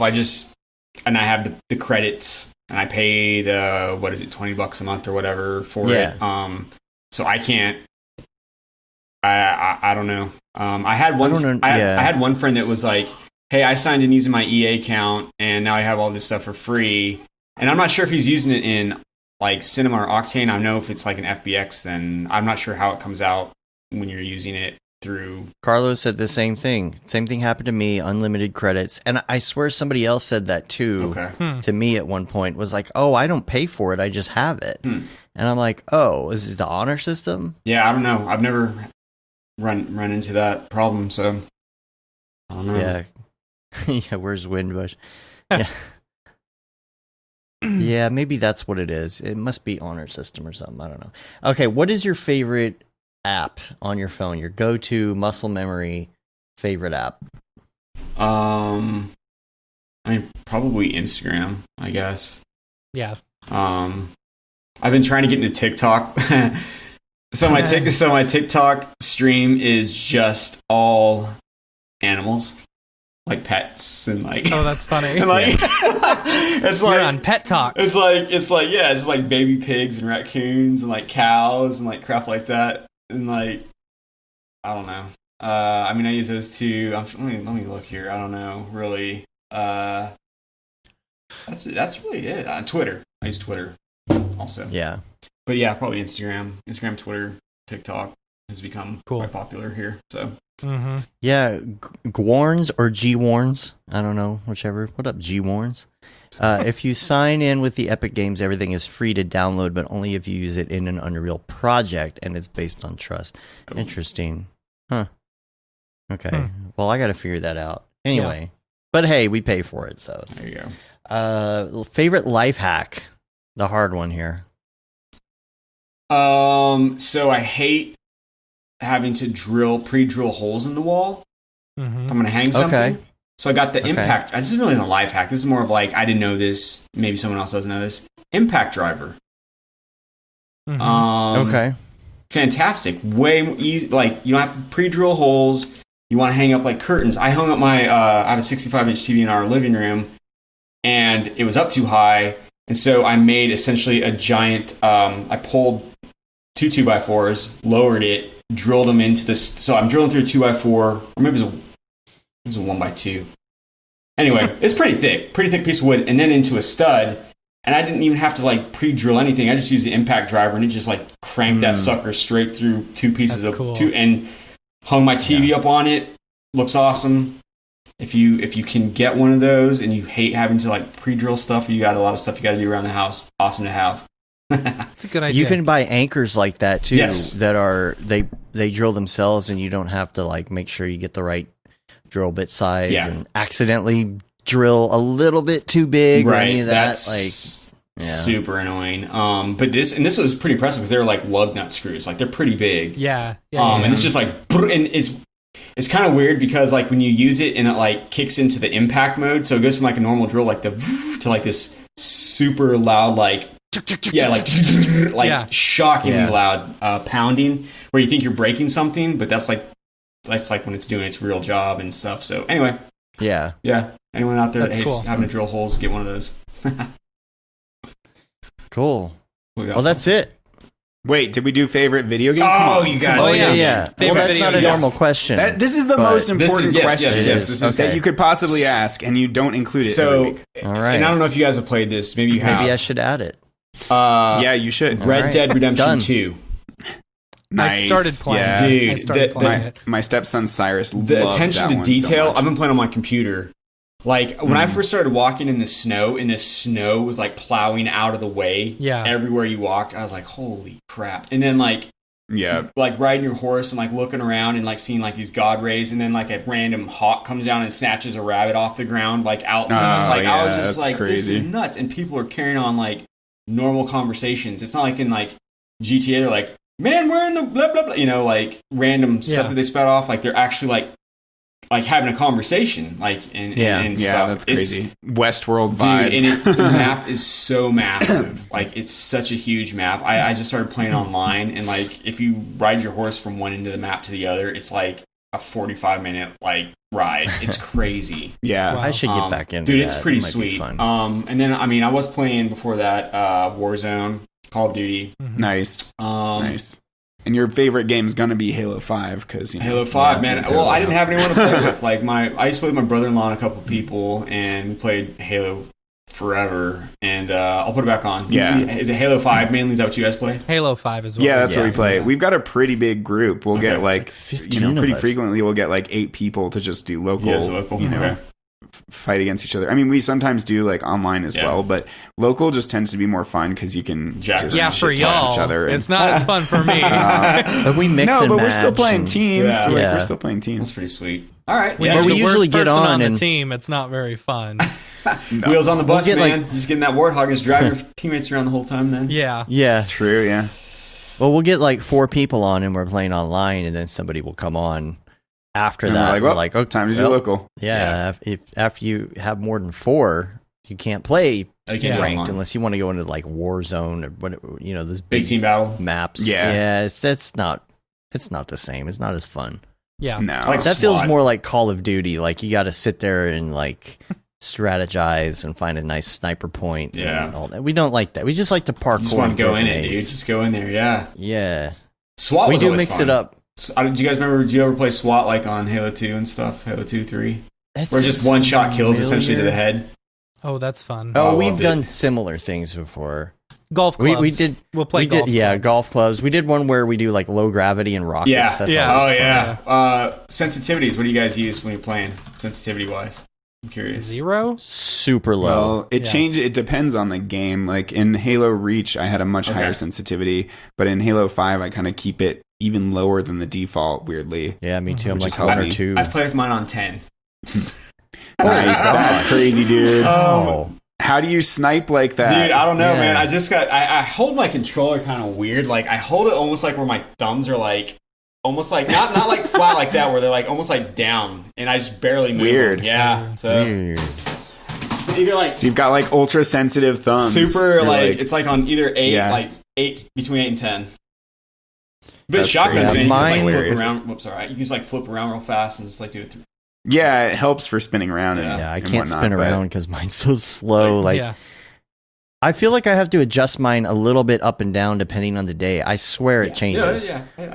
But how much coffee you have for sure. the day. Yeah. Right. But mine's been drifting. Gummies. That's the problem. Like at first it would just drift a little bit in the menus where like you go to the menus and it would be going like scrolling through. Yeah. And then I could tap it and it would fix it. Now my character actually sits there and like drifts if I don't have the controls. Yeah, mine will start, like, the solution to that was to buy a whole new Xbox, of course. Yeah, so we bought That's Xboxes. Yeah, so it wasn't the controller? Like all your controllers were doing that? Oh, weird. No. It was the controller. But the solution to that was to buy a whole new Xbox. That's hilarious. Yeah. What's funny is I was worried that I was going to have to buy new controllers, but apparently the Xbox One controllers work with the new Xbox.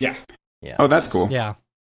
Very pumped. Are there any fancy new features from the new Xbox One controllers or anything? Or I don't know. I don't think so. We don't have them yet. No? We haven't picked them up yet. We got them Friday. We'll keep you updated. Yeah, I'm excited to see if your Halo skills improve with the new Xbox with the crazy frame rate or anything. They won't. Yeah, 4K 60 FPS, right? Yeah. I'm talking to both you guys to see if I'm curious what the difference is. Yeah. We'll have to play on Friday during the day. And then, actually, we'll probably get it on Thursday because that's when the shipments come in. But yeah, Thursday or Wednesday night, and then we'll play. Sounds great. Heck yeah. It's going to be fun. Heck yeah. All right, so don't forget, Nifty Gateway.com. Yeah. I'm super excited for you, man. I've got my timer going on. It's 3 hours and 1 minute. Is it? See, I don't even know. Okay. Dang. This is one of the longest episodes. We don't usually break 3 hours. 3 hours, and we got 3 hours and 20 minutes and 36 seconds, 35 seconds, 34 seconds till. Oh, you're drop. talking about the drop. I thought you were saying that our podcast is over 3 hours already. Oh, no, we're getting close. Yeah. We're at 2.5. Oh, we're at 2.5. Okay. Control Mechanism, 10 editions, right? Is that right? Guess so. All right. 10 editions, 5K. So look, real quick, this is how it works with these guys. Dude, you're gonna make a hot 50 grand right there, and then with the open edition, there's no way. Oh, that's gonna sell out. I don't think so. And here's and no. My prediction is you come away with around 100 grand in cash. There is absolutely no way that's gonna happen. I bet. And here's the thing. So when I gave them these, like, they basically said, like, I didn't upload these to their website. Like, I sent these to them like as a Dropbox and said, here's the titles and here's what I'd like them to be. So I couldn't remember what was what, like what I had it set up. Because on Super Rare, you do it yourself. You do everything yourself. But with these guys, you send them your images and they do it all for you. Oh, interesting. Yeah. That's cool. Yeah. So that's why, like, when you guys were saying, well, what is this? I didn't know. Yeah. Dude, there's no... anyway. I will buy an indigenous or two. Really? All right. Yeah. Well, thank you right now up front. Yeah. Yeah, this might be my second crypto I may purchase. flip it. Flip it, man. Hey, crap, I'd flip my own. My brother was like, dude, I'm just going to buy all your stuff to get the hype going, man, and just turn around and sell it all. Yeah. Yep. Yeah. But I was looking at Frederick Duquette, some of his drops that he's done. He sold one for like $175, you know, with the open editions, and they're currently going for like $2,500 is like the lowest price, you know? Yeah, it'd be interesting to see. In that area. It'd be interesting to see. Bill Ellis, you guys know Bill? Okay. Yeah. Bill, like, he's amazing. He's great, and he just did, I guess, really, really well on his drop he did a couple days ago. Kevin got one. Philip Hodis. Philip Hodis did a drop. He made, like at least 50 or 60 grand, That's cool. I can't imagine that, dude. I can't imagine making that much money with something like this. That just wait blows till my tonight, mind. man. Just wait till tonight. I'll believe You're going to be able to afford that pool. Yeah. Well, you can too, hopefully. This is the first time I've seen an edition of 10. Like, the edition of 10 thing is actually really cool because that keeps the exclusivity and rarity. Yeah. But, it's enough that you're going to get, that's probably going to sell out and you'll get $50,000 out of it. It's my prediction. Man. Carlo, the link, it's niftygateway.com. If that happens, I'll throw up, man. I don't know. That sounds crazy to me. Yeah. And what's the thing now? Like, I feel like all come the on, cool everyone. people are getting on Nifty. Let's like, make we've got stews Blake or throw up. Yeah. I'll host it live. I'll do it live. Yeah, and then you can take the video and sell it as video. cryptoart. Yeah, I was going to say that. Yeah. And if you guess what I had to eat before, you get a piece of my. I'll send you a blood sample. Yeah, I'm guessing shells and cheese, you right? Send a piece of the vomit. The chunk that you guess, you get it with the artwork. Yeah. You eat shells and cheese, and then you can give one shell out with each. Per purchase. Yeah. But I was going to say, like, all the cool kids are getting on Nifty Gateway. We've got Frederic Duquette, F. Render, and Blake Catherine is, made a killing. Like, her drop was so cool. And that Beeple guy. That Beeple guy, and also like Kid Mograph, and did a really sick. That was one that I really wanted to buy, but I didn't end up buying it, and I kind of wish I had because I really love that one. The motorcycle kind of like anime vibes. That was super cool. Maybe you'll be on there at some point. Yeah, maybe I would like to. Yeah, Cornelius is on there. Isn't he? Is he on Nifty or is he on Super Rare? Cornelius. Cornelius is on Super Rare. He needs to be on Nifty. Like he is not making enough for his drops. It makes me sad. I agree 100%. Yeah. 100%. If anybody should be making crazy money on Nifty, it should be him. His stuff is just. I mean, it's a whole other thing. So yeah. And Vicky was asking about reselling. How do you resell crypto on Nifty? It's very easy. It's like a couple buttons. You just say, "Oh, I want to put this up for sale," and you say how much. You have a collection, right? Like a collections page, and you can click on it, and then I'm mad I missed out on the Justin Roiland drop. Yeah. There was a Justin Roiland and then drop. there was the G-Monk drop as well. It's all the homies.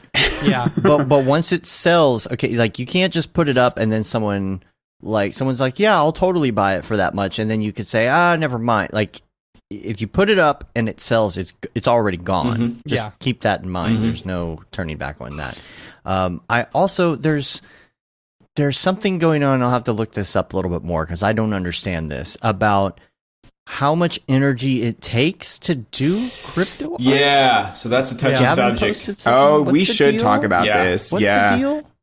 You can heat 5,000 Olympic-sized swimming pools for 100 million years or something like that. I don't understand. Yeah, well, it's electricity usage. Beeple's, I'm assuming. Beeple's usage is much, much worse than that. There was a whole article put out about it. Because I guess of all of the, you guys are crypto mining, there's a lot of, compute power that people are like pumping at this thing to constantly. But that's also assuming that the energy is all coming from, like gas power or coal. Of course. All of my electricity is all through renewable. Like I can specifically choose renewable energy. So I know when I'm mining, I'm not necessarily. What does it have to do with the art, cool. though? Is it saying that the token? So the token that you are. I mean, it's always being re-verified, right? Any transactions on the blockchain are causing that energy cost, right? And that's the same thing is true with trading crypto and buying crypto art. It's not that the image itself is stored on the blockchain, as Beeple said. It's just the token associated with it. But all of the verifying that's done to make sure that this is truly a one of a kind thing, and this is this specific number of this edition. All of those things are requiring tons of compute power. So that's why I think somebody in that thread. Hello. That's all good. We're back. Somebody in that thread said that, Ethereum 2.0 is going to matter a ton because it's going to be maybe more efficient in terms of the energy usage. All right. Yeah. Yeah. Waveform says phone hosting is the answer. And that kind of reminds me of Silicon Valley. Yeah, Silicon Valley. Just put them all on the phones, right? Yep. Well, and then they blow up. Totes. All right, so we talked about the drop. David, your course, by the way, what about it? how's everything going? Before we get out of here, you got to push the course great. a little bit. Yeah, no, it's been awesome. Like all the students are constantly blowing my mind with insane renders, just like so much better than I feel like I could have even done. Like it's really weird to release this thing where I'm like, I thought I did pretty well, and then the students are like, let me one up you, and it's like it's kind of cool because I've given them a blank slate, and the blank slate could be like this very detailed cyberpunk city, but then they're like, ooh, I'll make the road curved, and I'll create this really cool intricate story with characters already when I haven't even introduced characters, and they're already jumping way ahead, and they're just like, because like there's so many pros in the course too. Yeah. I'd say the average person in the course is like intermediate to advanced, artist, and I'm really excited to see them get into camera movement because I feel like that's a weak spot for so many people. So many Instagram artists that are great at creating these beautiful images don't know how to turn them into cinematic stories and cut them together into an edit, and there's a lot more, there's a lot further you can take that, and I'm really excited to see these artists kind of expand into that world. So that's like almost half it's like 4 or 5 lessons out of the course are just on camera movement. So it's actually divided into thirds. So it's like 1/3 composition. We're learning all these compositional skills, but in the context of Octane and building out bigger environments and all these techniques. And then it's 1/3 lighting and all the lighting geekery and really deep diving on that and trying a bunch of lighting setups on the same render, and which is something people often don't do. They'll just like drop in some lights and they're like, I think this is good enough, and then they call it, and so I'm really like trying to get students to focus on lighting with area lights, and sometimes HDRIs as well, like combining those and all that. And then, the last third is camera movement and like tons of like geekery on, just analyzing films and motion design pieces and why they're working. And, so like kind of seeing through my eyes, there's like big 2-hour long training your eye segments. But then also going in and executing the moves. So I try to make the course a good combination of like the theory components where you're learning the whole, just the theory behind everything, and then actually going in and executing those things. So it's not just one or the other. And so far it's going really, really well. Everybody's super energized in the Facebook group. I'm answering messages like crazy and playing tech support 24/7 and, trying to keep everybody pumped up and stuff and continuing on with the homework. So it's really fun. And like every day somebody, like there will be 2 or 3 people that just drop things into the group that blow my mind, that are completely unique and different that I wouldn't have thought anybody would create. Sarah Gibson did one the other day that was just absolutely killer. She's done a bunch of amazing ones, and so has Kenza. She's in the group, and there's tons of people. Carlo's in here, and Dane, and it's an awesome group of people, and loving it. Cool. All right. And Logan's in here. He's one of our famous QR testers and another Unreal Engine expert. Yeah. Cool. Yeah. He actually did all the conversions so I had this scene on the short film that I was working on, and the only available model was from Unreal that I liked because it was this cyberpunk apartment that looked really amazing. And I was like, can we go from Unreal back to cinema, because usually you go from cinema to Unreal, and that's like not Unreal kind of makes it hard to do that process. And I contacted the artist on CG Trader, and I was like, can we convert this? And of course he didn't respond to me for weeks, so I just like went ahead and purchased it. I just bought it. I was like, screw it, it's like $60 or whatever it is. Logan helped me. Like we went back and forth until all the maps were converted. It wasn't like a seamless process. I still had to go and manually relink every texture. There's probably like a slightly better way to do that perhaps. But it all came in and looked just as good as it did in Unreal. And then, Octane's light can be slightly more photorealistic, but just how it looked in Unreal was incredible. It's like super, super detailed. The decals were the only thing that didn't come over. So I didn't get the nice graffiti because that's a separate, like Unreal handles that with weird stickers that aren't like really attached to the textures there. So that didn't come over because it's a totally different system, but the rest of it came over great. So that was really cool. Cool. All right. Well, I think we're going to ski-daddle out of here. Yep. All right. Stuart, 3 hours. you are... T-minus 3 hours. You are Stuzor. You are Stuzor. S-T-U-Z... 0 R. Got elite, man. Okay. Keeping it elite. All right. Keeping it elite. And, of course, David Ariew is David Ariew, ariavisuals.com. You can find him everywhere. The Jesus, the Octane Jesus. And we'll post all the links to all the things into the show notes, which you can get on... you can either get it in the description of the show. If you are listening on the podcast, you can get that. It's in a kind of a weird place. You can kind of go down to the bottom of your podcatcher of choice, click on notes, and that's usually where you find it. Just depends on which version. Sometimes they're kind of hard to find, so I thought I'd put that out there. Let's see. You can rate us on iTunes, leave a review. You can also subscribe on your podcatcher of choice, help get our ratings up. You know, get on there and be like, hey, this show's awesome. You should download it. Get our ratings up there. Hey, this show's awesome. Hey, you guys. And subscribe to our newsletter. It goes out every now and then. Just about every month. Usually a little longer than a month, like 5 weeks. By the time I get back around to it every time. Almost 2 months. Almost. You can say you've been there, done that, got the t-shirt with the Mograph logo tee, the Paul Babb, Feel the Babb, vintage Paul Babb, Feel the Babb 2020 shirt. All the profits from that go to Doctors Without Borders, the Render Things t-shirt, hoodie, and long sleeve tee. That Render is Fire shirt, which you're only allowed to wear ironically. Unless you're shams. And the Mograph Blandishment shirt, which you can get now as well. So check that out. And we're on Facebook, Twitter, Instagram, YouTube, mograph.com. Check us out on all the things and send us lots of fun messages. Yep.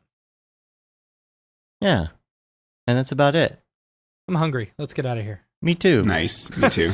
Good talk, y'all. Good talk. That was a marathon. Yep. That was awesome. Stuart, David, thanks for being on the show. It was great to finally hang out. You know, yes, IRL kind of. Yes, Stuart. As IRL as we can get right now. As IRL as we get right now. That's true. Cool. All right. Thanks everybody listening on the stream live and all of that. Make sure you go get yourself a copy of one of these pieces of art on Nifty. And if you're listening to this not live, sorry you already missed it. You gotta buy it at a marked up price. Yep. You're gonna help me build my pool. There you go. Yeah. I'll buy it back from you. There we go. $50,000. Sold. Yeah. Just one crypto. Yeah. All right, we're gonna get out of here. Till next time, I'm Dave. And I'm Matt. Stuart. David. Have a good one. Later, yo. Later, yo.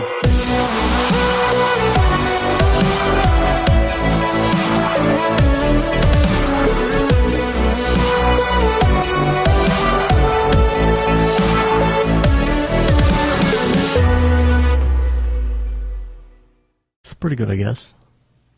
Mograph.com, an online resource for motion graphic artists. Start your week with the Mograph podcast. Industry news, interviews with your favorite artists, and terrible humor. Watch live shows and interviews from Mograph events like NAB, SIGGRAPH, Half-Res, and local meetups. Our Mograph Talks feature live demos and motivation from artists all around the world. Sometimes you gotta make stuff that you're not gonna put on your reel, and I'm not here to judge. What if Rick and Morty show up for the countdown at midnight? That's where I peaked in life, in my career. We gotta stop this thing, Rick! It's gonna kill us all!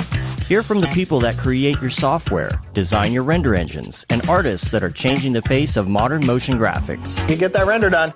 Yeah, you better frame what? Mograph tutorials and online classes will teach you about Cinema 4D, After Effects, as well as other popular software and render engines. Throw in the HDR Studio, take the render settings, pick the HDR, put in a reflection, and gorgeous. Branch into new software. Learn time-saving tips, techniques, workflows, and lessons that'll keep you up to date in the world of motion design. Oh, brother, those are some of my favorite elves. I love projects that scare me. When our art director comes to us and asks for something that I had never done before, man, it gets me pumped. Join the conversation in our live sessions. Check out our plugins, or join the hundreds of daily active users in our Slack channel for technical help, advice, contests, or just to joke around. Real nice banana. Yeah, that's so funny. All right. I'm going to live forever.